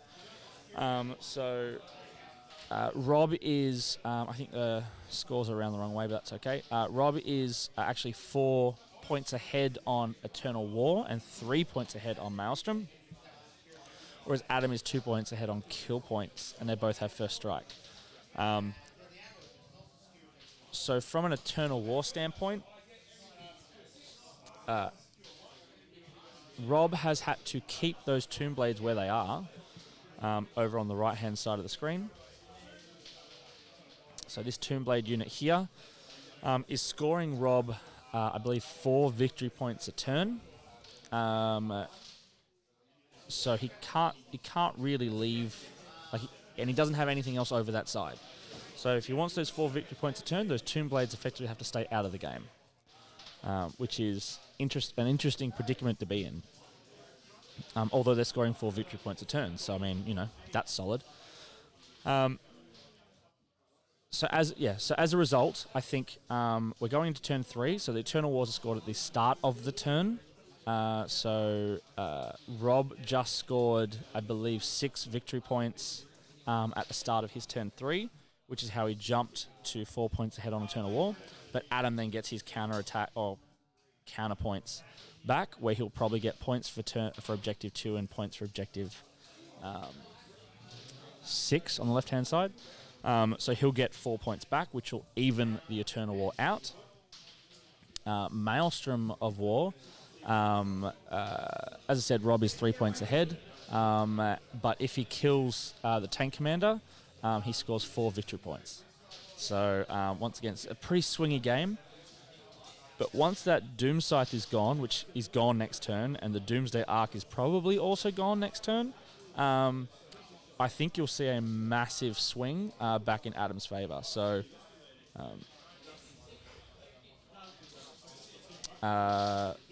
Eric says he's surprised he didn't teleport the Immortals over there and bring the Tomb Blades into the game. Fair point. We can maybe ask Rob after the game if there was a decision-making process behind why he didn't go down that path.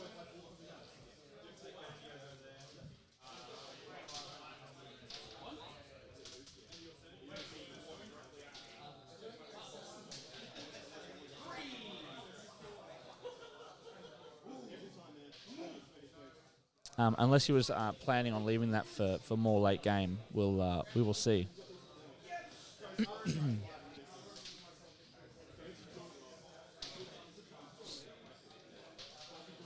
Are there any restrictions on the teleport ability? Like, can he? I'm assuming he still has the ability to pick a unit that's locked in combat.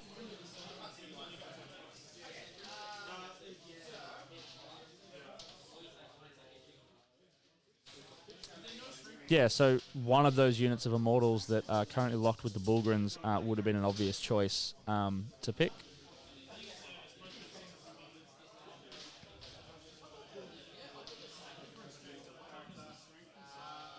I can't imagine he's overly concerned of 2 Bullgrins in his lines, being able to deal too much damage to those Immortals.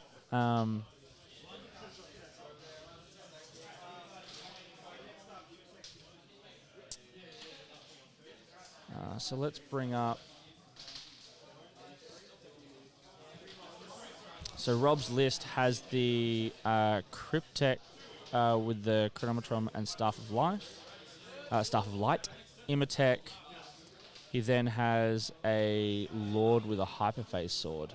So if he does have the Veil, which I believe is a relic, he would have had to have done it with the +1, so the 1 CP variety, because I'm not seeing anything listed there. I'll, you know what? I'll ask. No, I'm not going to ask. I know you guys want to know, but one of those things with questions like that, when asking at the table, it can remind someone of something, or on either side. So it could, it's people's responsibility to keep track of the game state of their own games. And if I was to come in and ask them which one has the Veil, and Adam goes, "Fuck, I forgot he has Veil," or Rob goes, "Fuck, I forgot I had Veil," that goes either way.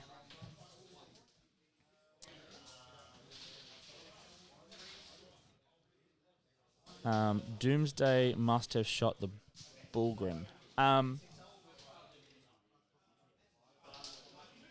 I'll have to confirm that one. I might actually do another walk around because unfortunately some of the terrain pieces are blocking my line of sight as well as the camera's line of sight, which is a little frustrating. And apologies.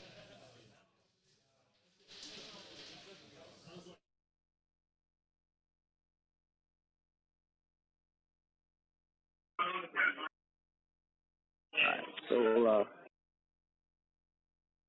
head back over.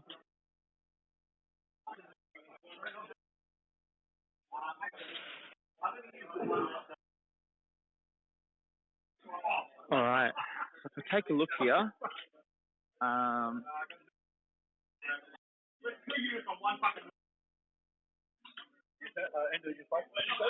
what happened to the Bullgrin?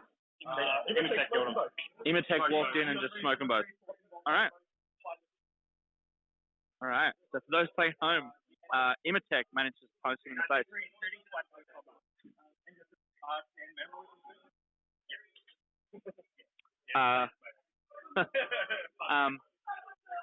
Unfortunately for Rob, that Doom Scythe that flew across and didn't really have too many positions to place. The Calamaster is still alive and just heroically intervened into the Doom Scythe.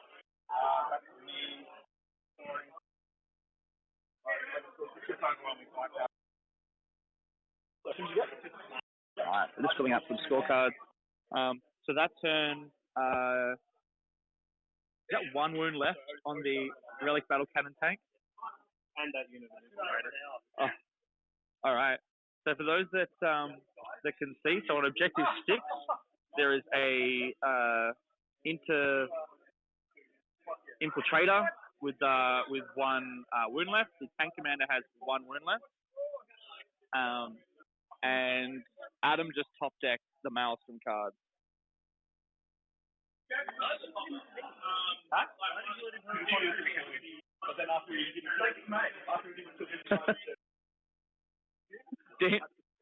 Dean just said to Rob, "Why did you let him heroically intervene?" And Rob said, "Mistakes were made." Actually, I couldn't have gone. I didn't stop there. I had to fly all the way over. Oh, yeah, my minimum range.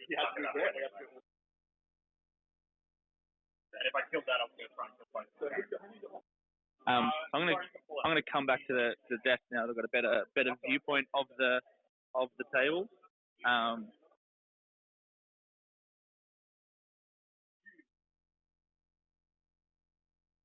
might just ask, what relics have you got in your list? Only Veil of Darkness. Veil of Darkness. Okay.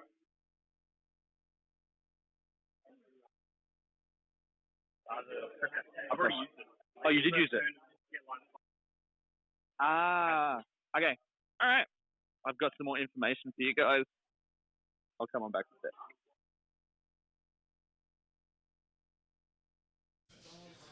All right, so the Veil of Darkness has been used. It was used on turn 1. So first turn he veiled up to shoot the Bullgrins, to get line of sight. So the Veil is out of play. The Doom Scythe, unfortunately, due to its minimum move, had only one place to really go if he wanted to be able to potentially deal damage to the Talonmaster. He got the tank commander down to 1 wound. Did not kill the Talonmaster, and the Talonmaster then heroically intervened and did a couple of wounds, not a huge number, to the Doom Scythe. However, that's a pretty solid effort there.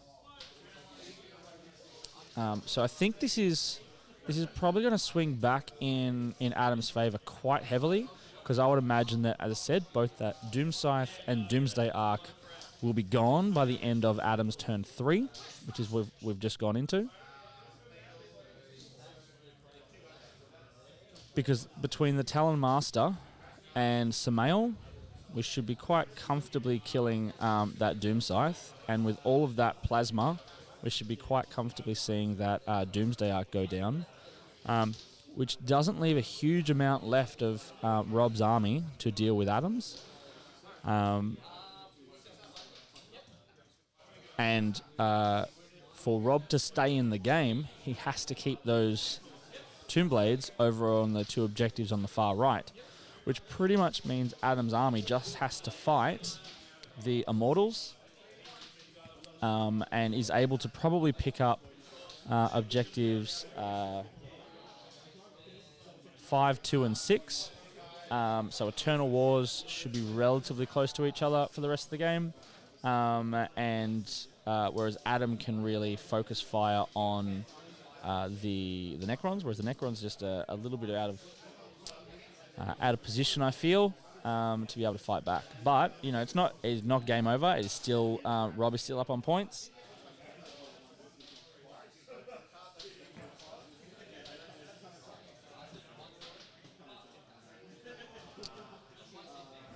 Eric says he's surprised that Adam fell back there.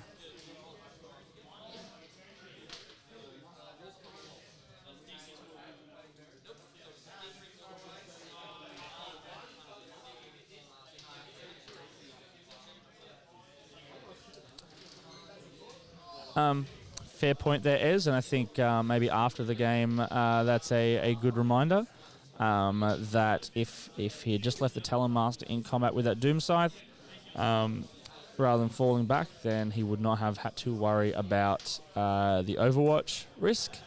But I guess the argument is whether or not there is game in just shooting the Doom Scythe. I think you can probably just take both of those out with just shooting rather than needing to use combat to take it out. I'm surprised that Adam currently doesn't have anything over on objective 5, which is really going to cost him, unless he uses gets the Doomsday Arc down to just a couple of wounds, charges the Doomsday Arc with the Talonmaster, and then finishes up on objective 5. He really needs to start ramping up and gaining an advantage on the Eternal War, and force Rob to keep those Tomb Blades over on the right-hand side. If Rob is able to score 6 points a turn for Eternal War, and Adam's only allowed to score 4, and then as Rob starts to get that tempo and that advantage, the fact that the Eternal War is capped, the gain of leaving those Tomb Blades over on the right-hand side of the table and not engaging in the game dwindles, and he may as well then bring them in. If you are able to keep those Eternal War points in line with each other, then he's forcing the Tomb Blades to make a decision of whether or not they engage into the game or keep the Eternal War in check.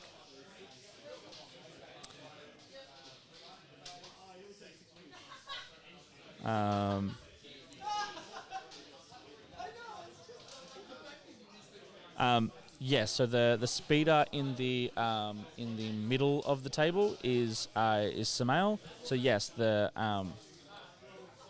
but in contradiction to Eric's point, Rob does have the ability of swinging those Tomb Blades around, forcing Samael to be too far out of support and potentially in the open, and at that point, the protection of the character keyword, goes out the window. But I don't think he's going to need to overcommit for it. That Doom Scythe is now gone. The Doomsday Ark's all that's left, and then, as I said, at that point, there's not a whole lot left to deal with Adam's army.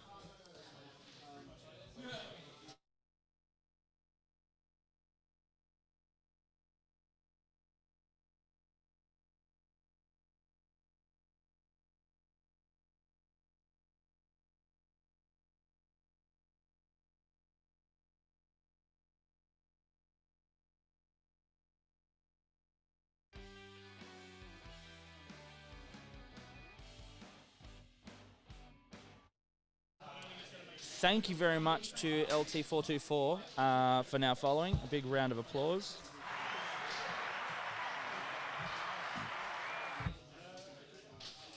All right, and heading back to the chat. The Immortals, the Blades are Gorse Blasters.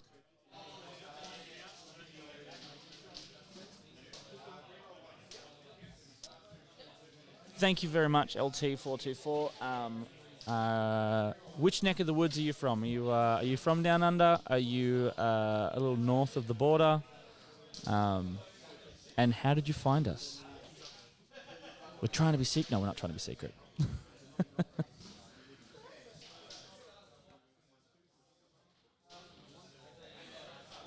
So I do that. We are peppering away the wounds on that last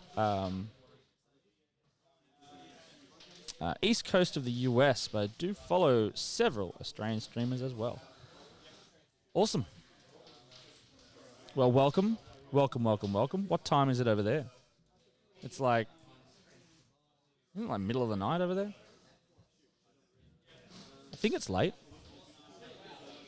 Or maybe it's early. I'm just getting mixed up on time zones. We have we've historically had a number of remote casters from the UK and the US.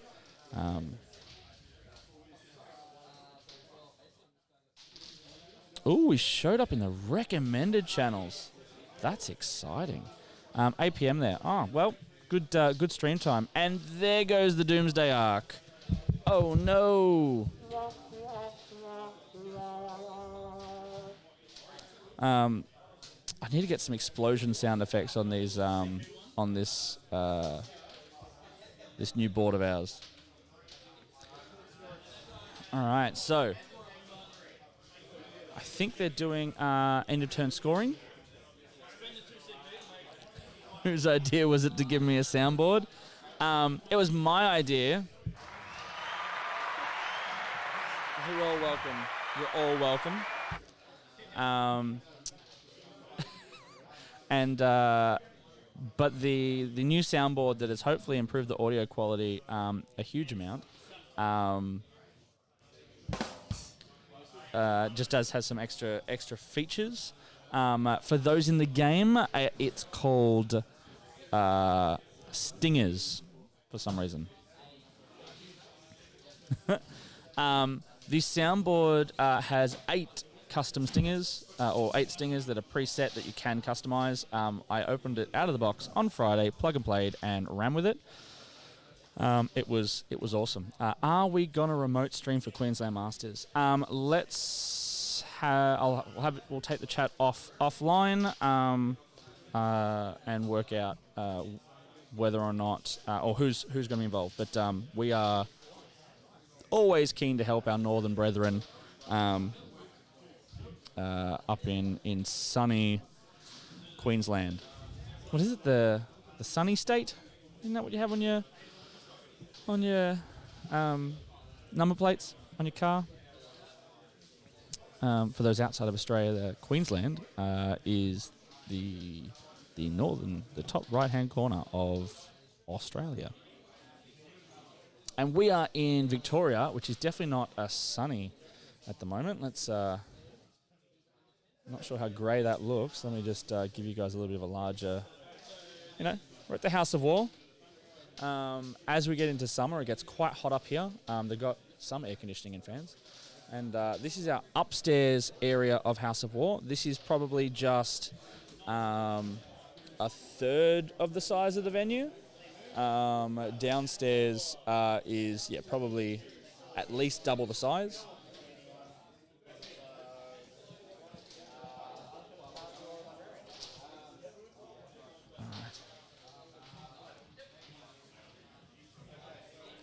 House of War is so damn dusty. It can be.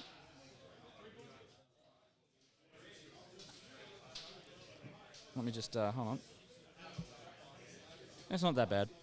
All right. So what I might do is I might go on a little bit of a roam, but I'm going to level with you. I'm not roaming for you guys. I'm roaming to the bar, which the House of War has, so I can grab some booze. I'll probably be grabbing, for those playing at home, a CC and dry.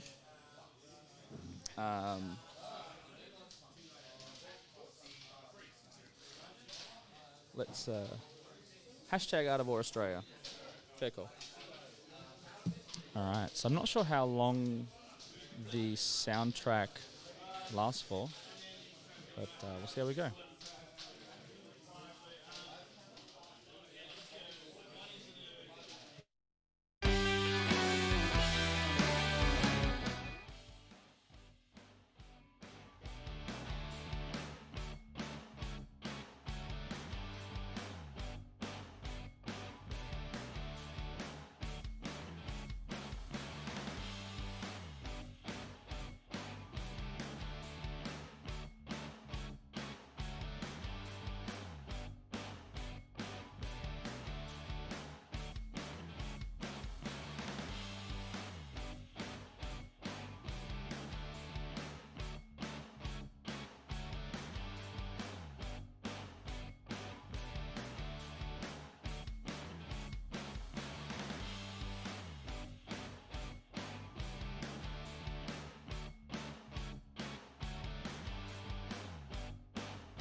All right, so it looks like the soundtrack has ended, and I'm still at the bar.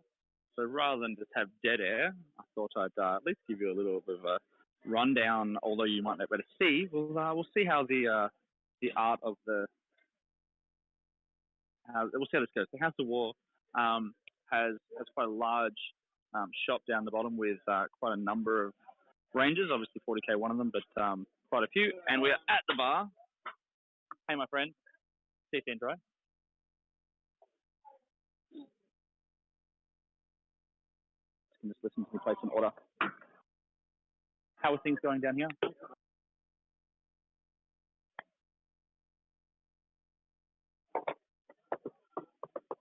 Thank you, my friend.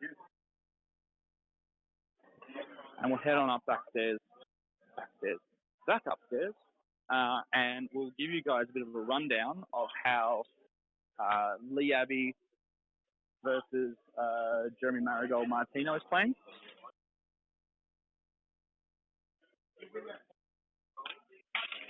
All right. Mate. So there's still quite a lot of Death Watch on the table. Do they bounce? They bounce. So the Hand Flamer unit and Rocksaw unit that dropped to take on a unit of Death Watch bounce and are no longer there. So Jeremy's actually looking at a relatively commanding position. I might go and look at which Eternal War they went with. I'm assuming non-progressive.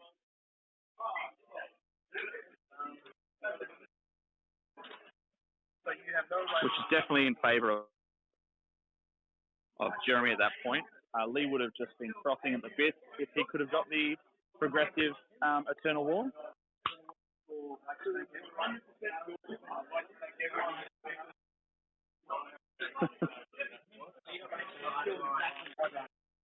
You've killed one unit. What's the bloodletter? All I've killed the whole game. So I've just moved over to Matt versus. This guy, you get put. So what is it? 2 and 4? 2 and 4. Right. I'm going to put the Plagueverse Crawlers have just been such a wound sink. Sam's been really struggling to budge those big tanks. The only unit that Sam has been able to take down out of Matt's list so far is the one of the Bloodletter Bombs.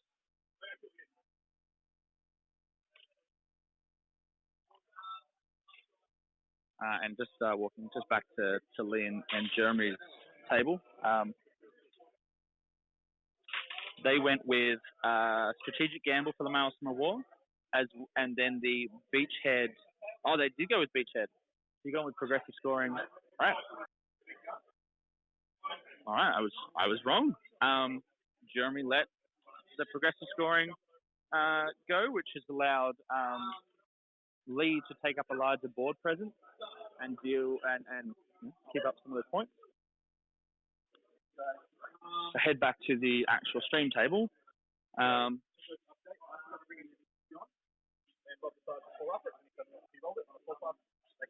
Yep.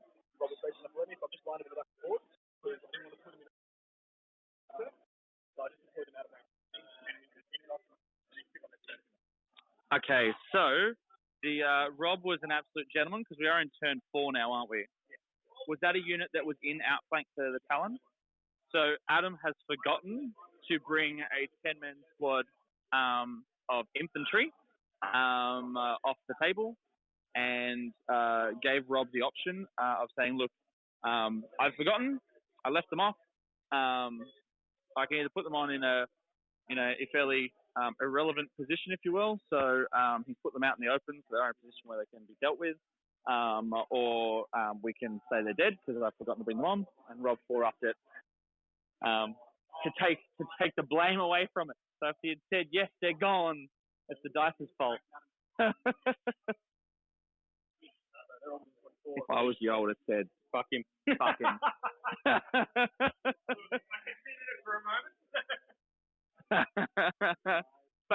But you're on the same team for ATC. You're like, gotta stay friends. Gotta stay friends. All right. All right. So I'll come back to the desk with my CC and dry.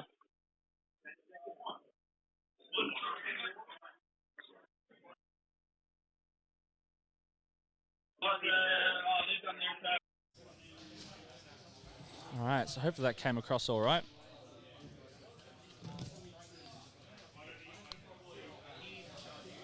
All right, so just to be clear.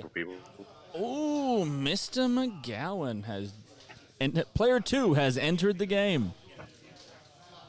Make sure I got that volume up there. You want to just say a little bit more? Maybe talk about Queensland Masters that's coming up, and I can use that for volume checking. All right, done deal. So Queensland Masters, we went a bit of a different direction. Last year we followed ANZ in their setup where we had a elimination round drip fed into a side event, leaving pretty much the last master by the deciding round of round 4, and then round 5 was the highest person out of the drip fed event plays against the reigning master. This year, though, we're holding it out at the Sleeman Sports Centre alongside HeroCon, which is a charity fueled event to soldier on, held by the Australian Wargaming Association by Ty Casey and all his awesome lads. So last year, I think they raised about $30,000 for Soldier On. So Soldier On is a sort of a charity that helps wounded veterans and families get back on the track when it comes to healing, getting in and out of service and stuff like that. So they do some awesome work, especially around families, which is really, really good. So we've decided it's pretty much when HeroCon comes along, because it is a charity event and stuff like that, they don't like the super competitive. They rather just a couple of guys getting away from work, rolling dice, having fun, stuff like that from a mental health issue. So I said, why don't they tried last year and we had a few hiccups, but this year they went, let's do a doubles one to really just reinforce the fact of the fun nature and event of it, which I think is fine. Unfortunately, though, not a lot of people at the end of the year are too keen. I think we're a lot of them's a lot tapped out, so a lot of guys were going to miss it. So rather than hold masters separately to it, we thought we'll make it at the same time. Ticket prices will go to them, so that's how they generate their revenue for the donations for Soldier On. Yep. So we're going to hold it there with them. So I'm hoping to have it streamed, but the joys of I'm running it. I've also liked to play in it, which is really, really good when you use DUP, because the role of a TO is pretty much non-existent. It's just rule judging at that point. Which let's face it, how many tournaments have you played in? Ignoring the TO side of things for a second, how many tournaments have you played in where they come to your table asking for a rules question anyway? So exactly, just because you're a player, it's always funny though. It's like I'd say a good 90% of rules queries. It's like that's in your book, or that's in the main rule book, or FAQ or something. But, ETC do it great.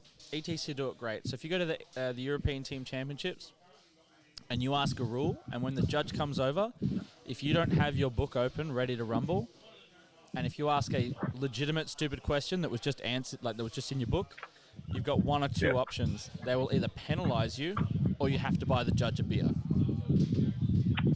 I like that. Right. Are you in a wind tunnel, my friend? Drunk. Wind tunnel? No, I'll fix that.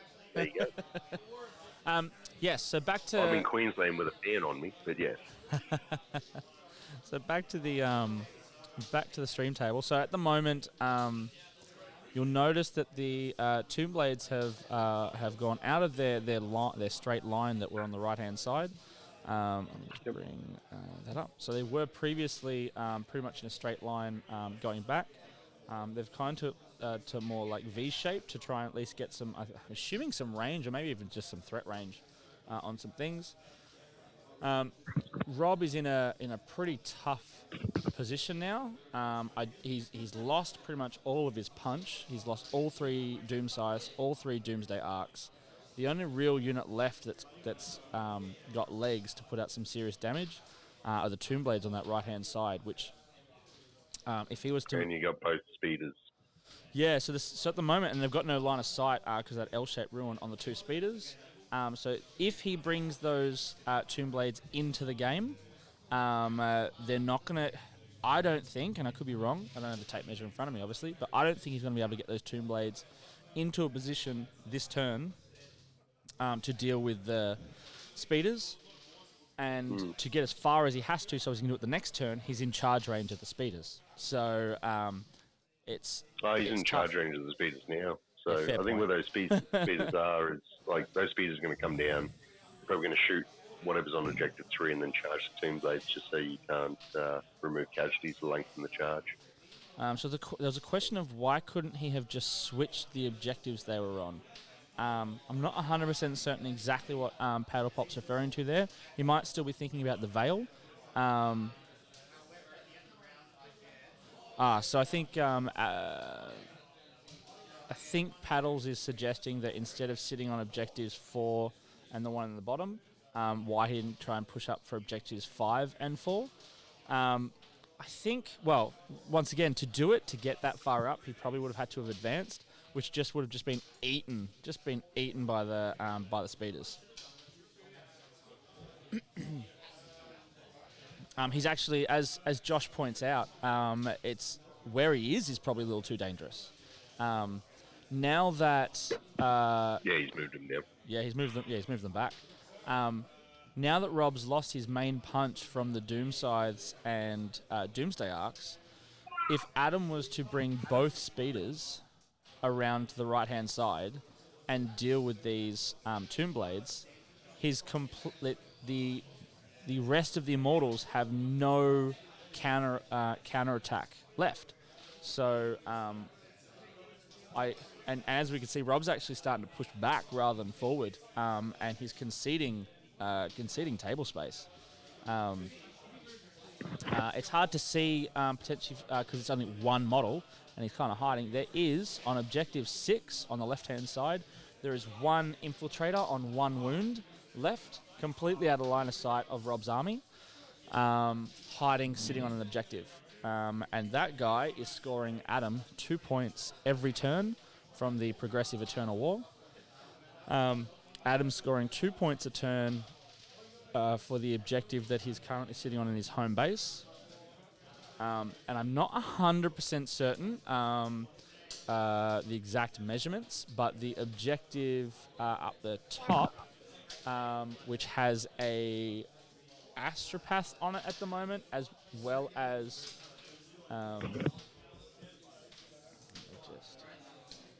Talent. there's an astropath and Samael on that objective right now, which I think only just walked onto it, so I don't think he got any points for this turn, but he'll get it for next turn because it's progressive, but it's at the start of the turn he gets the points. But that astropath is now going to score 1 or 2 points if it's in his objective. So if it's in his deployment zone, so the center of the objective, if that's in the Dawn of War deployment, then it's worth 1 point to Adam. If it's just out and in effectively the no man's land, it's worth 2. So hopefully for Adam, it's Adam is hoping it's just outside of his deployment, and Rob wants it just in. Right. So there was a bit of trepidation about what was going to happen, who got first turn. So obviously I wasn't here for the start, but was it as bad for Adam if Robert went first? Rob went first. Yep. So how'd he go? So Rob flew up so it'll be in the highlight reel afterwards, but the Adam deployed tank commander up the top right-hand corner, and Rob flew the 3 Doom Scythes up the right flank, because they were deployed on the right-hand side of the table, flew them up the right flank, and just killed the tank commander. Yep. And he veiled Immortals up and moved up a Doomsday Arc and got line of sight on to the Bulgrin, and was able to get the Bulgrin down to 2 or 3 models, which effectively made them fairly useless for the rest of the game, as you can imagine. Yep. Adam then counterattacked and took out a Doom Scythe in the first turn. Yep. And then in the second turn, took out the Doom Scythe with a Talon Master, and then the Talon Master in its fallback move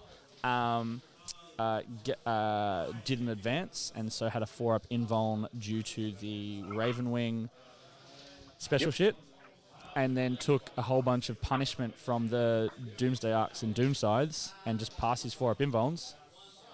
All right. So I think they're just confirming the exact measurements here. Benefits of terrain that moves, but can still clearly be put back where it was. So you can quite clearly see the L that's still there. So he's removed that piece of terrain so you can confirm just how far he can move that Samael. Yeah, so Samael's going to go over there and just eat the Tomb Blades. So I guess throw out to you, Josh, and those in the chat. What are your thoughts on whether or not he should shoot the Tomb Blades or just charge? If he shoots the Tomb Blades, he removes 3 or 4 models, and now you can't charge. I wouldn't double tap them both, but I'd definitely throw... See, Leadership 10 with Necrons is hard. Like, you don't want these Tomb Blades to be left like 2 or 3 models after losing 6, passing Leadership, and then coming back all the time. Yep. So it's a case of like the way that he's moved there, I would probably shoot 1 speeder into it, because 1 speeder should only likely kill 2. Yep. So, and then, you're still charging down to the 3rd one near the chest block, which is not a long charge. But yeah. But would he be better off to simply just charge them? Yeah, ultimately, combat, Samuel should kill a lot in combat. And the Talon's not... If he's taken the relic on the Talon Master, the relic sword, that should also deal with the lots as well. So it's down to, you want to get them off the objective, but still have enough time that they have to fall back. And I know that they can still shoot and stuff, but it's forcing them off the objective. Yep. So he's only got 2. So it's not so much fight twice, but it is he'll be able to do his attacks and then move straight away to somewhere. Yep. So he could do his attacks and then move to one of the objectives, which will then turn on. He has to be dealt with, otherwise he's going to get aggressive. Yeah, agreed. If he doesn't do something about it, we're gonna. So, Samael is currently on objective 4.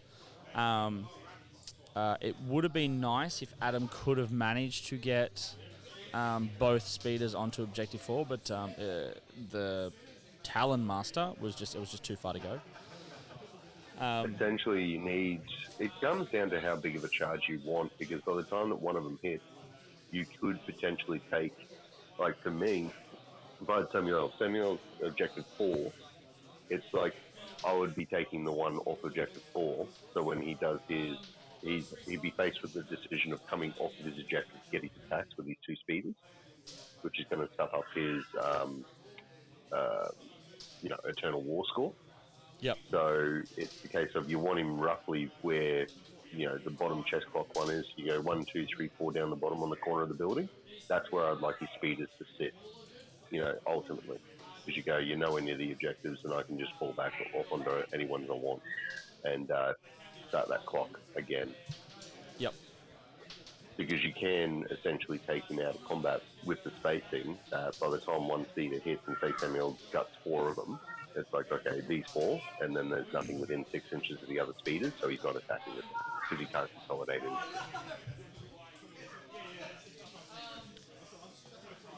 it.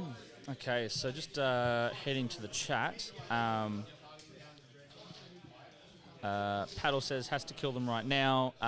Eric says surely that's within 12 inches. Those blades are fucked, as George says. Does he have the CP left to fight twice? That's pretty important. If he does, I'd just charge probably. I don't believe he does have the CP left. No. He had 2 CP left earlier, and I believe the fight twice strat for that would be, I'm assuming 3. Yep. So Sammy has 6 attacks, hitting on 2s, re-rolling. So let's just assume 6 hits, wounding on 3s, re-rolling 1s. So that's we'll say 5, but it's 4 and a bit. But yeah, close enough to 5 with a 4-up invuln. Does the 4-up invuln in combat as well, or just shooting?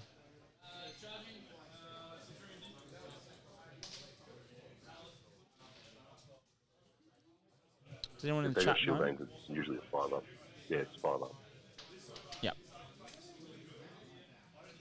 Yeah, provided, you actually spend the points to take it. Usually they do. So they've got the Nebuloscope and Shield Veins. Let's go.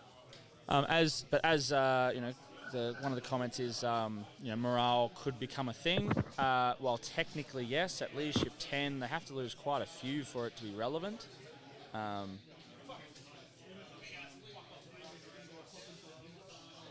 just don't think they're a big enough unit to be worried about morale, to be honest. Yeah, because I mean, at leadership 10, you have to lose quite a few just to even be able to even be able to fail. And Yeah, like losing 6, it's like, okay, don't roll a 5. Yeah. And you've got 3 TP to just, you don't even need to auto pass, you just take the chance and re-roll the 1 to get below a 5. Yep. But if he's got an 8-man unit, how many is there? Is it 8? Or has he only got... It was 1, 2, 3, 4, 5, 6, 7, 8. It was a 9-man squad. Yeah. I hate Battlescribe and the way they treat some units. I absolutely love Battlescribe on the most part, but with units like Tombblades, where every single model gets some own line in their the output, it's rubbish.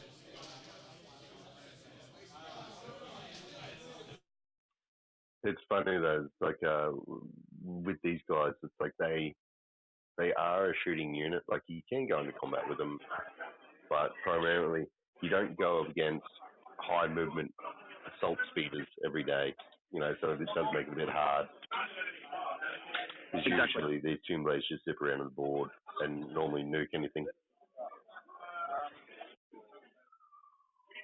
How are we looking?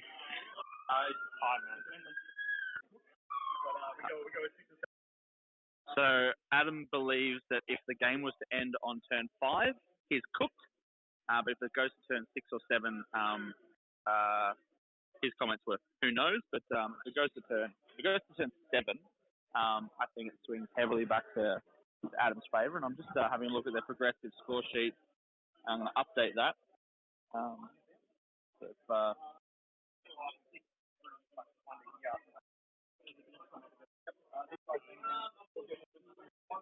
All right, chat. So what are we doing when we're watching Down Under? Is anyone doing any building or painting?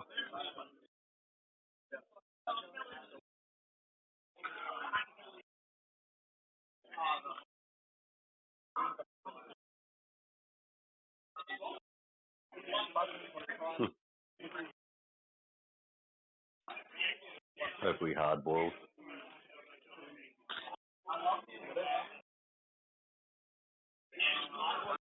All right, so Rob is currently ahead by 3 on Eternal War, ahead by 1 on Maelstrom, and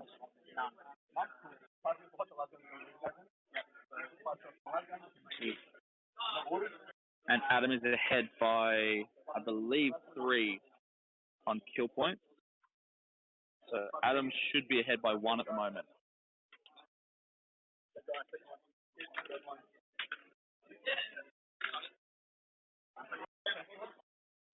It is good to see that in Melbourne, like we've had a few big names come across and really, really tight games like this with each other.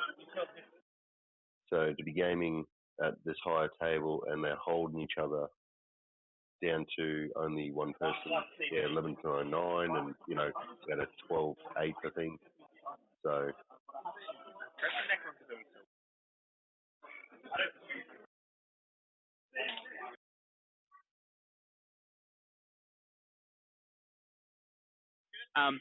So they are keeping it quite tight. I think this one will end up going down to the wire. Adam's slightly ahead by, it said 1 or 2 victory points, which if this ends on turn 5, which I believe it is turn 5 right now, so if it ends this turn, it's going to be like a 11-9 or a 12-8. But if it keeps going, we're going to see it really swing to Adam's favour, because Adam's going to take that objective 4 off Rob.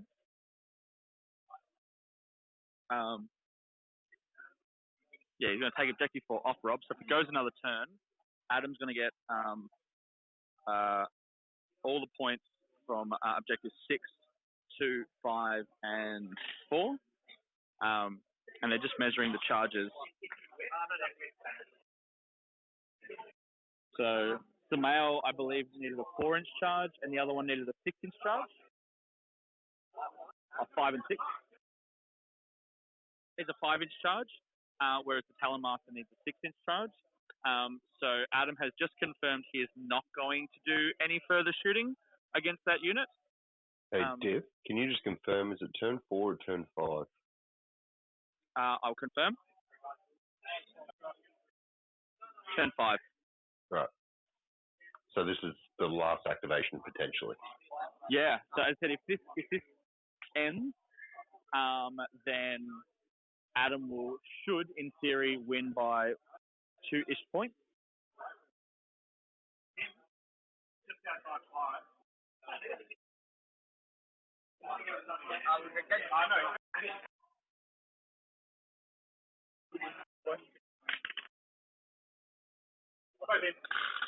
All right, so both speeders have just made the charge. Adam needed a 4, because he's within 5 inches, needed a 4 for Samael, and a 6 for the Talon Master. He rolled a 4 for Samael, and then rolled a 9 for the Talon Master. Yeah, that 9 is pretty important. The Talon Master's now gone a lot deeper. Yeah. So basically, Samael first, and then Talon can then move. Yep. Yeah. If I head back over to the I've just seen a handshake. From Lee and Jeremy. What were the final scores? Oh, I got a big fucking. Really?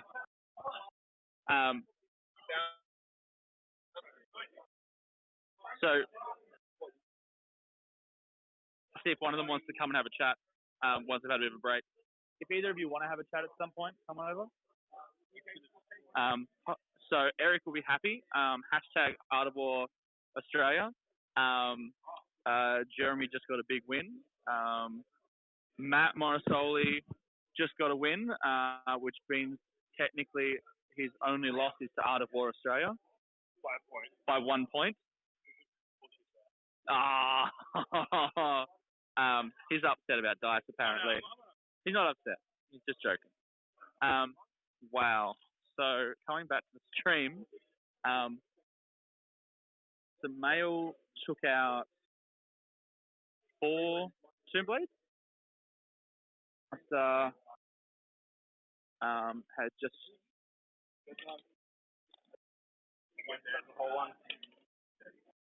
And Talon Master took out 2, which leaves 3 left on objective 1, which is kind of hiding out of line of sight.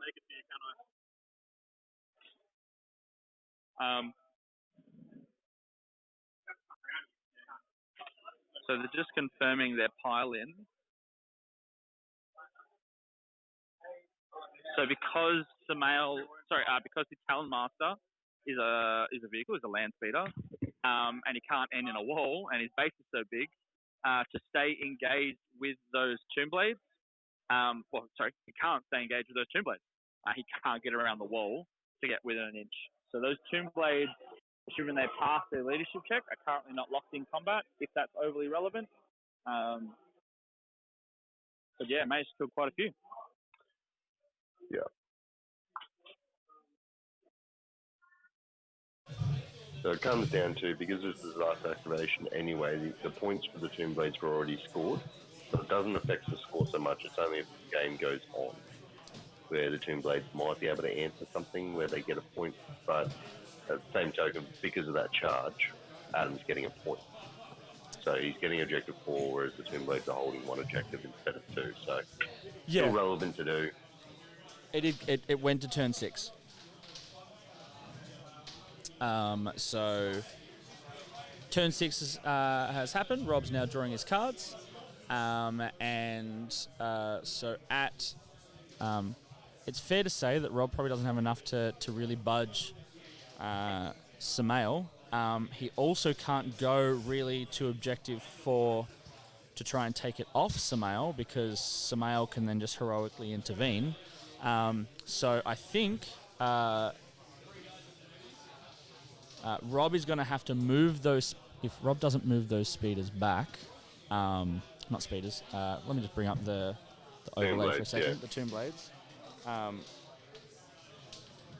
There'll be a 3-inch move again. Yeah. So if Rob's not careful, the Tomb Blades are currently here. They measured. Adam was 5 inches away from the getting a pile into the Tomb Blades. He moved his 3. So in theory, if Rob doesn't move his Tomb Blades, the Talon Master can heroically intervene into the Tomb Blades, although he is moving them. So Yeah, I was going to say, I doubt that will become a thing. as long as he stays outside 3 inches of those 2 speeders, otherwise they're just going to get eaten in his own turn. That's one of the things I really like about the Dark Angel speeders, is the fact that they are not only a ridiculously fast and points-efficient unit, but throw in the fact that they can then use heroic intervention, which, if you look right now, we can do the math, but I'm fairly confident the 4 or 5 Tomb Blades don't have enough firepower to take an unwounded Samael out. That's a fair statement, I think. You'd agree with that, Josh? Strength 5, neg 2, 1 damage each, but 4 shots. How many does he have back again? 5? I believe he has 5. Yeah, so 20 shots, 15 hits, 5 wounds. No. Yeah, and so he's definitely within heroic intervention range of Samael right now. Yep. So it's a case of going, if he's just sitting there and he actually did make it and he's not charging him, because Samuel firing Overwatch and whatnot. So it depends on what his thing is. I don't know if that blade actually made it there to contest. But regardless, it's like, yeah, he's going to be absolutely smashing the shit out of him. So George raises a relative point. He won't get his double strength because he didn't charge. He doesn't get that on heroic intervention. I don't think he needs the double strength. Obviously, that helps. Still wounds on 4s, rerolling 1s. And there's only 5 models. And then he can still fall back and shoot with both speeders, charge with the Talon Master. Like, it's... Yeah, just for the mission, though, what he's done is basically when I know they're dead, no matter what I do, they're dead. So it's more or less going Samuel scoring that 4. But... holding Adam back in it. Maelstrom, Eternal War Point. Yeah, but from an Eternal War point, at the moment, I don't think Rob's going to actually take that point away from him because he'll heroically intervene.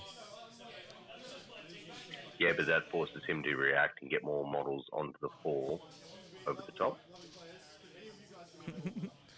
Adam's requesting anyone in earshot if someone can get him a water. He is parched. He's a thirsty boy. He's requiring hydration. Just tell him to lick his lips a bit more.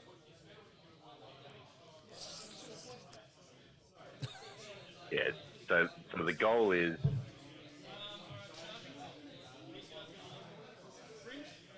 Well, I mean, you could argue that Samael won't actually kill... He might not kill all... Well, he won't kill all 5 Tomb Blades. He didn't kill... he only killed 4 on the charge, so he won't kill 5 off the charge.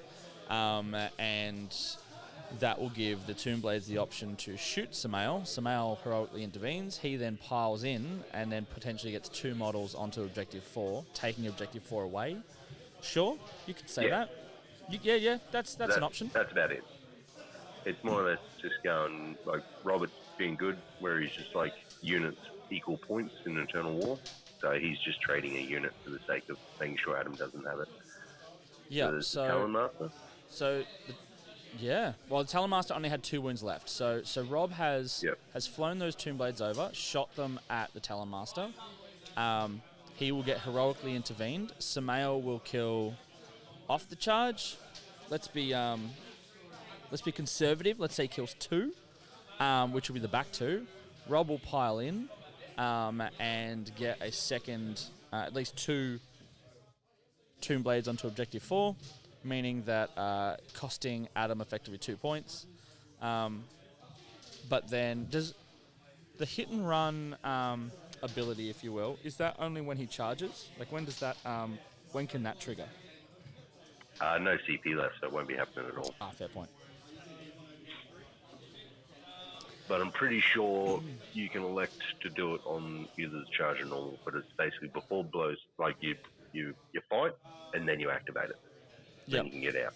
All right, so it's best used on the charge. Yeah, Eric raises a good point. Don't heroically intervene, so as he can shoot and charge them the next turn. Yeah. Yep.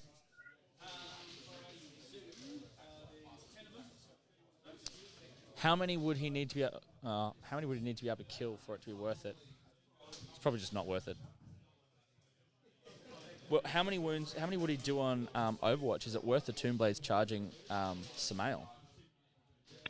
I thought that might have been originally the plan. If he was going to pump all those shots into Samael and then charge him. Yep. And losing the Talon Master, which is given the reroll to wound, ones to wound ability.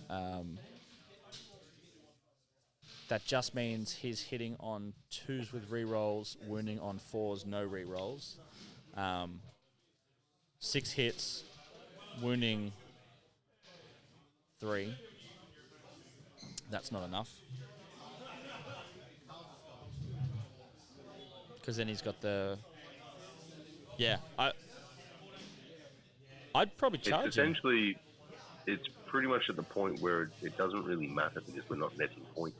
Like, we can all agree that probably the Tomb Blades are going to be dead anyway, but it doesn't increase the Eternal War.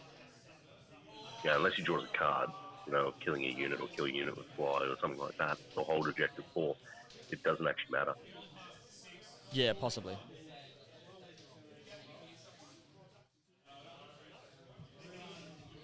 He did heroic, yeah. His worst case scenario is he just falls back out. It's his turn. All right, I might go back to roaming so as we can get some live interaction from the players in the final bits of the turn. Oh, they're gone. Yeah. Incredible.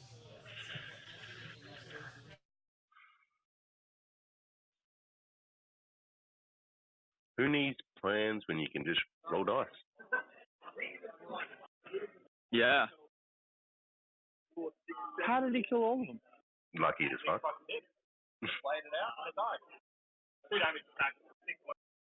6 wounds. Yeah, so 6 hits, 6 wounds, all 4+ to wounds. Yeah. Didn't pass the save. Passed 1 save, sorry. And there was only 5 models left. Yeah. And killed them all. Yeah. That's So yeah, so now he'll get the point when it turns to his. So. Yeah. Yep. So apparently the heroic intervention was the right call.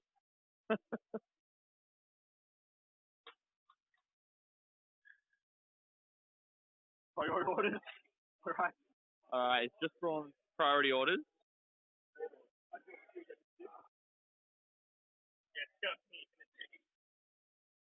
Supremacy. He can't get it. ETC allows you to redraw, but I don't know how that's working here. No, supremacy.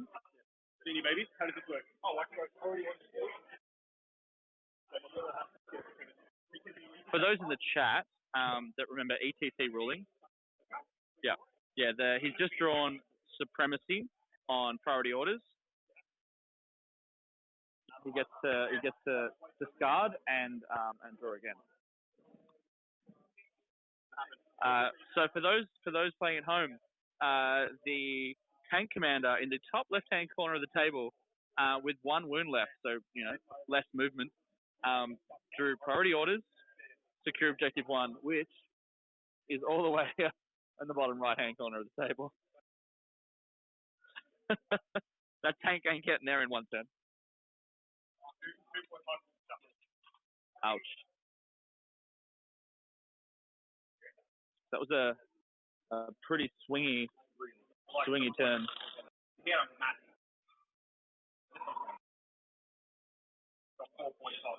Yeah. All right. So we had Matt Morrisoli get up. We had Jeremy Marigold Martino get up. And Adam is looking in a pretty good position at this stage, which should mean hashtag Art of War Australia. Well, he just got 4 objectives that turn, didn't he? Yes, he did. Yeah. Did that infiltrator still live? Or was that a second unit that he moved up onto objective 6? Good question. So I think I see something on 6. Yeah, on objective 6 there is 2 characters and 5 Scion. and the 5 scions with the grenade launchers. Yep. And he's got a scion commander on objective 2, as well as 1 model from an infantry squad. Yep. And he's got the infantry squad on objective 5, which I believe is within Adam. Yes, definitely within Adam's deployment zone. So that's only worth 1 point. So he scored 2, 4, 6, 7 points from Eternal War that turn. Insane. Yeah, it's a big swing. And Rob is now in a position where he's got 1 objective. So if it goes to turn 7, Rob will get 2 points, and Adam will then get another 7, and just cap out Eternal War at the 9. So the Maelstrom. Sorry. You go. I was just saying the chat's having a debate over these speeders versus custodes, shield captains. So they're in like basically what a shield captain would do and whatnot. The only thing I've got to say on that is I think the speeders are much better. It's just a case of they're more CP dependent, whereas the shield captain always does the same. Whereas more tricks and all that with the Dark Angels, as long as you've got the CP to keep it going. Yeah, I'd agree with that. I'd also what guns do you get on the Dawn Eagle shield captains? Just Hurricane. Whereas the speeders are like 18 strength, 6 and 5 neg 1. Yeah, and the point difference? Talons are a little bit more expensive, and Samuel is definitely more expensive. Like, it's more points. Samuel gets the and the Talon Master gives reroll 1s to reroll wound. 1, and Samuel gives reroll hits for Raven Wing. Yep. It'd be I think that's a job probably for the Paddlepot Poodle to get out his calculator. And for those playing at home, we just went to turn 7. Oh, really? Yep. Captains have 2+, 4++, and their toughness 6 or 5? 6. 6. Yep. And the Talon Master is and I think the Talon Master has a couple more wounds though. T6, 7 wounds. Okay, and the Talon, so they're actually pretty crap. Yeah, because the Talon Master I think only has 6 wounds. We'll have to. We'll come back to you on the actual maths on which one's the point for point better utility. I think point for point, shield captains win. But like what I'm saying is just like going, if you've got things like guard, like Adams built this list from the ground up essentially. He went with these based on the fact that he had the CP to fuel them, and he had the guard options where it's like he had the points spare. where because it's only like 460 points or something, or 480 points to put 3 shield captains, Dawn Eagle shield captains in your list. It's a very nice, easy plug and play. If you're assuming you're going to spend the extra relics for them anyway, it's like if you basically just want to open the vaults once and give 2 of them 3 up in one, and then you can have one with the Warlord with Feel No Pain. Pretty standard that you're doing, compared to ultimately for the same points, I think you only get the 2 speeders. So George in the chat said it's 491 points for the 3. And if you look at Adam's list with the speeders, Adam has spent 216 for Samael, 188 for the Talon Master, but he has to also then purchase the 5 infiltrators. So the students of infiltrators and the unit of scouts. You could argue that he could probably, instead of doing the battalion of Dark Angels, he could go cheaper and do it as a Supreme Command. Yep, and just buy the 3rd. And buy a Talon. Buy a 3rd Talon Master or a Librarian, or I don't know, just something cheap. That's an option. But as George rightly points out, he probably needs more. I think they both need CP. The hit and run ability with the Talon Master and the Sammy can't be understated. Like that's just really a solid trick. I think there's just more tricks that you can do with the speeders, and also worth pointing out that most people don't see them. So I think everyone knows what a Storm Eagle jet bike does. Mostly. The hidden tricks they're no longer really hidden. Now, maybe if more people took more of these speeders, their tricks wouldn't be hidden either. But for the moment... You know it's a good trick when you know about it and you still can't stop it. At that point, is it a trick or is it just an ability?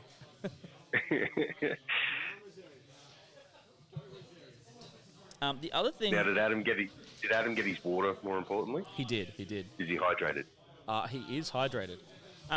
The other thing worth pointing out with some tricks, like if you were to look at the tricks that you can do with Samael and the Talon Master, you can do mind games. I don't think it's the right phrase I want to use, but you'll get where I'm going with this. You can just inform your opponent, don't forget, by the way, I can do this, and it will change how your opponent plays the game, or can change how your opponent plays the game to try and avoid that trick. So in previous editions, when charging first turn was almost impossible, with the exception of a couple of slingshotting tricks, whenever my army could do it, I made well sure my opponent knew it. Because doing it wasn't the trick. It was being able to do it that was the trick. Yeah. It goes back to our talking about yesterday with Gene Cell Cult. How much time and investment does your opponent have to put into their deployment in the first couple of turns preparing for you? Yep. And you go, or it came up in Matt Morrisoli's game where it's like, oh no, he didn't, it was Lee Abbey's and Morrisoli's as we were watching another stream game, but they're like, oh, I'm going to put down everything. I'm going to put down all my bombs, rah. And then he's like, no, I'll only put down like 2 out of the 3. Like we saw it with Morrisoli in the first game versus Kieran. He layered his drops. He had the Zangors out on the far right-hand flank to always threaten the ability that he's got the Dark Matter Crystal to reinforce, but never used it. It's all that stuff because you saw Kieran all the time trying to get back to the V, try and protect, try and fan out, and so on and so forth. So, yeah, like having the ability but not using it, or just having the ability is a massive thing for your opponent. Like you can't, it's like dropping shield captain. I'm going to pick him up, and next turn you're going to have a shield captain drop anywhere on the board and watch him have to fan out again, stuff like that. So, yeah, that's huge ability for your opponent to have. It's already bad enough when you're playing high-end 40k when you've got a million things running through your head, and then you constantly have to remind yourself that there's things still to drop in your face every turn. Yeah. Yeah, and then that's one of the benefits of tactical reserves these days. Not having to roll for it, you can just hold off for turn 3, and when it comes to turn 3, especially when you consider a lot of tournament games these days, turn 3 is an hour and a half ish into the round. So an hour and a half into the round, and you've got to remember, oh wait a second, he still has this bomb that can drop and kill me. At the start of each turn, you have to go, oh, what does he have in reserves? Or what trick does he still have up his sleeve? GSC obviously have the advantage of being able to go back into the return to the shadows. Well, the good thing about this trick, per se, is he doesn't need to commit. Like, let's say he was on Objective 4, and there was something on the building, like it was there. So obviously Objective 4 to Objective 3 that is now, let's say, open, is a bit too far for him. He can come off with that speeder and save the dead pile. We know they're the Tomb Blades, but let's charge them. And then all of a sudden, before you strike me back, I'm going to jet across to Objective 3 using that strat. Yeah, you could. You would never be able to make it from Objective 4 to 3, but you're like, it doesn't matter. It could be a knight standing there. And you're like, I'll go in, I'll just swing at your knight, and then get out before you strike me back. Like, that's the beauty of that strat. Yeah, or like a Plague Bearer bomb where your negs to hit and you're not killing anything. Yeah, lots of things that you can just use that for a slingshot trick. Yeah, phenomenal. So because it's progressive scoring Eternal War, which you score at the start of the turn, and it's turn 7, Adam has just jetted forward Samael to get Line Breaker because he's already capped out on Eternal War. Can't score any more Eternal War because it was scored at the start. So he's just heading that forward to Line Breaker. Adam's pushed forward with a whole bunch of his mans to try and get range on the last of the Necrons, which are currently on Objective 3, and they're currently just counting up the scores. So, yeah, good. Might go. So a bit of a blowout, but a very, very hard fought match between these two gentlemen. So the points are in. The scorecard hasn't been updated, but the points are in, and Adam has won by 4 victory points. So that is a 12-8 for those playing at home. Phenomenal. Very well good. Hashtag Art of War Australia. So that has left the 3 Art of War Australian players in Adam Camilleri, Jeremy Martino, and Matt Morrisoli. 2 of those are on 4 wins. One of them's on 3 wins and a small loss to another Art of War player.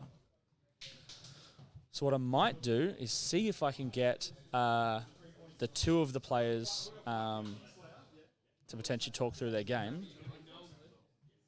So bear with me one sec.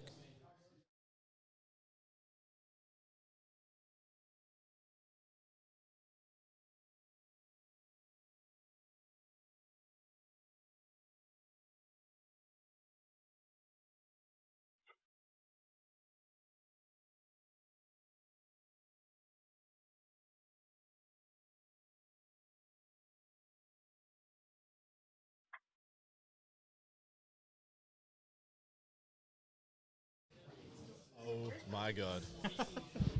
That was fucked. Hello, sexy people. Oh man. Who are we in here with? You're in there with Josh McGowan. Hello McGowan, how you doing, mate? And if you wanted to draw, you know what you're doing. Yeah. Great fucking game. It was good, man. It was. I hope it was as good for you guys as it was for us. I feel like I need a cigarette. And I'm not a drinker, but I could go for a cold beverage. Yeah, definitely. That's what we do now. I thought I was so fucked when you went first. I was like, do you see how much? It was a big turn. Dude, I used 23 minutes of my time in my deployment. Yep, and then I just ignored it. Yeah, you just ignore it. It's just like, oh yeah, I'm going to do it so he can't do all this shit. And then I left that Punisher out there, and I'm like, yeah, he's probably just going to go kill that now. Yep. But do you think there's anywhere I could have put the Punisher where it could have got some value? Probably not. I got so much movement in the... Yeah. I was always going to get rid of it first. It's too threatening to my Immortals. He just punks them out too fast. It's so good. What did you think of the matchup going in? I was a little bit confused by your list and what you were actually going to do with your characters. So I kind of trial by fire, see what happens as you play. Yeah. But I wasn't too worried. I was hoping to just get rid of the 2 tank commanders as quick as possible. You slaughtered you killed 6 out of 8 Bulgur in turn 1. I had planned 3 prepared positions. If I took first turn, my plan was to put as much as I could into the Bulgur straight away. They were the biggest threat once you start getting your powers up to me. I was like, as long as I have the relic battle cannon off the board, dude, if I had to deploy him on the board, the game's over. The game's actually over. He came in and killed two tanks for me essentially. Yes. He killed one outright and took one down to like 4 wins later. Well, that would have changed. I would have stayed away from the Bulgur to make sure I got rid of tank commanders first. And then the Bulgur just hold their dick and walk out just 6 inches. But I'd use Veil, try and just get away from them. Not even interact with them for the game if I could. Rob is on the ATC team with me and Vic, so we had to play really nice that game. We weren't allowed to fuck each other. Rob was very gracious to me and let me put that yellow squad of Talan on the board. And that actually made a big difference because that enabled me to move the Scions out. Held 2 squads. The Scions didn't do what I wanted them to do because you were clever and you only put about 5 guys out from the unit. And because of the rate of fire from Scions and not being in rapid fire range, I can't pick up 10 Immortals in one turn. If you need a few units overlapping. A unit of Scions with orders in rerolls range can pick up 10. But one unit just shoots, kills 5, the other 5 are just in cover. The 5 up invuln helps on the absolutely. Saves. Any questions? So lesson learned, Rob. Don't be nice. Yeah, apparently. Fucking hell. It made me pay for it, didn't he? Yeah, well, it would have been... So if Rob... It was good form, man. We were happy. It was very good form. It was extremely good form. If Rob hadn't let me do it, I don't move the Scions out. It's the same thing. He'd do it for me, so whatever. Yeah, I 100% will do it for you. No. Well, I assume we'll see if he cucks me one day with it. No, well, it is good to see that, like, this is Masters and all that sort of stuff. It's pretty pinnacle of Warhammer 40k, but you go comparatively to our scene compared to where you see other stuffs in the world. We got 2 mates, going, put it on, do this, do that. What is fair? What's correct? And this is me and Rob's very first game. That was our very first game, man, and that is going to be hard to beat. Having too much fun to fuck it up with just making someone salty by not letting them have their unit. And just the caliber of that game was fantastic. You played the only one was letting me intervene with Sammy. That was the only thing I think you missed up. Yeah, you were trying to take I the should have Eternal stayed War. back. I thought it was going to help, but you were trying to take the Eternal War points off me as well because that was I actually, honestly thought they would live, and I was wrong. So I only winned on 4s on the intervention because he has to charge to get the ×2 strength. So he was only winning on 4s. I didn't think I was going to kill him. I was like, I'll kill 2, and I was like, that's better than killing none. But then he kills all 5. And I'm like, oh well, okay. And literally I think that won me the game. Yeah, because that cost me. That was 2, and then it was 2 points next turn. Yeah, because that was my double objective. 2 points for Eternal War, and I only just evened you on Eternal War. So I would have been 2 down, you'd been 2 up. Between that and on turn 3, the decision to split fire and not put everything I had into your tank commander with the battle cannon. I hadn't left him on 1 wound. If you put the Tesla into him as well, you probably finished him. I had the cards to score about 5 points in Maelstrom on that turn if I had done it, but I made a mistake splitting and trying to clear him off another objective, which actually wouldn't have mattered in the end. Nice. So that was just a balls up. Well, now, Rob, we've seen Adam on the stream before, but we haven't had you up here. Yeah, beautiful. You can see more of your faces. So how you been going in the rest of your rounds? Like everyone's talking about, it's the Marine meta, it's this and that. So pretty good. The first game I played Raven Guard, I was able to actually get a pretty bullshit mortal wound straight off with my Doom Scythes on that one, and I punked out I killed Shrike, I killed a Thunderfire Cannon, a Tech Marine, and half of 2 an Intercessor squad. Well, half, but I rolled 9 on an Intercessor squad. Did he not know about the strat, or he was he knew? It's just he had first turn moved, and after his movement, he made a little bit of mistake with the positioning there. I hit too many things. Hit the nuke button. Killing Shrike was ridiculous. I was super happy with that. Yeah, well, 3d3. He's got like 7 wounds now. Well, he was actually the biggest. Apart from he had 5 Centurions in the list. That was the biggest threat to my planes was Shrike because he actually would do a pretty good job. Well, the planes actually hold up quite well against the basic. Like Iron Hands. The Iron Hands air wing's actually really bad, isn't it? Yeah, because they just got better planes than you. Yeah. And I mean, he probably I thought he should have removed he didn't remove the planes for the next 2 turns, so I got to use it 3 times. Because he made a decision that he couldn't do it, but I believe with the Centurions and the Thunderfire Cannons, he could have pretty readily, and just Intercessors. Well, so this is the thing I don't understand about Crons, It's it's made of metal. But it's only toughness 6 with a 4-up save. My paper fucking mache chimeras are toughness 7 with a 3-up save. Yeah. I I don't know. I don't get it either. It's literally made of metal. It's meant to work with quantum shielding to be some sort To of balance it out, trade-off there, but when the planes don't get it anyway, they're just weak. Yeah, exactly. But I know they're going to die. They do their job most of the time. I killed the plane with just Sammy and the Talmaster. Yeah, just shooting. winding on 4s and with -1. Did you even charge him the first one? I think you just shot it. I fucked him off to get him the 4+ invuln, which is what survived him next turn. Mind you, that's a really good bit of play there, by the way. The Talmaster is when you move, and because you can fall back if there's someone in 1, or you move if there's no one in 1. Yeah, I learned pretty quickly what you're doing with him. As soon as you did that, I'm like, oh, what's he put his in? It's Unari, man. Kill, thank you. Whack 'em all. Yeah, it's really good. Anyway, we're going to call it because I need some food and I need to drink a shitload more water. But we will be back. Cheers, you guys. I think it's going to see me again, so I'm going to get the 3-peat on stream. Diffie? Yep. Yeah, so it will be Mr. Camilleri versus Jeremy Marigold Martino. For the win. Big top table game. That's a lot of hair. Technically not for the win. Okay. Ooh. Probably for the win. Ooh. Because Rob is on more battle points than you. Still, yeah, because I was like 2 down from you. Sorry. Rob is more battle points than Jeremy. Oh. So if Jeremy beats you... Yep. Rob can...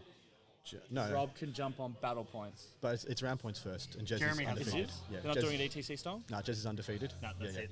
So Best I can do is if find Jez second. beats me, he wins. If I beat Jez, I win. If you smash your next game, you can come second. Yep. Yeah. Good luck, All right, man. we're going to peace out. Thanks Thank for you the again, my man. Well, best of luck, Rob. Champion. Thanks, guys. Go for the second. Yeah. And join us back in 30 to 45 minutes. Follow the Facebook page. We'll post up. Love you long time.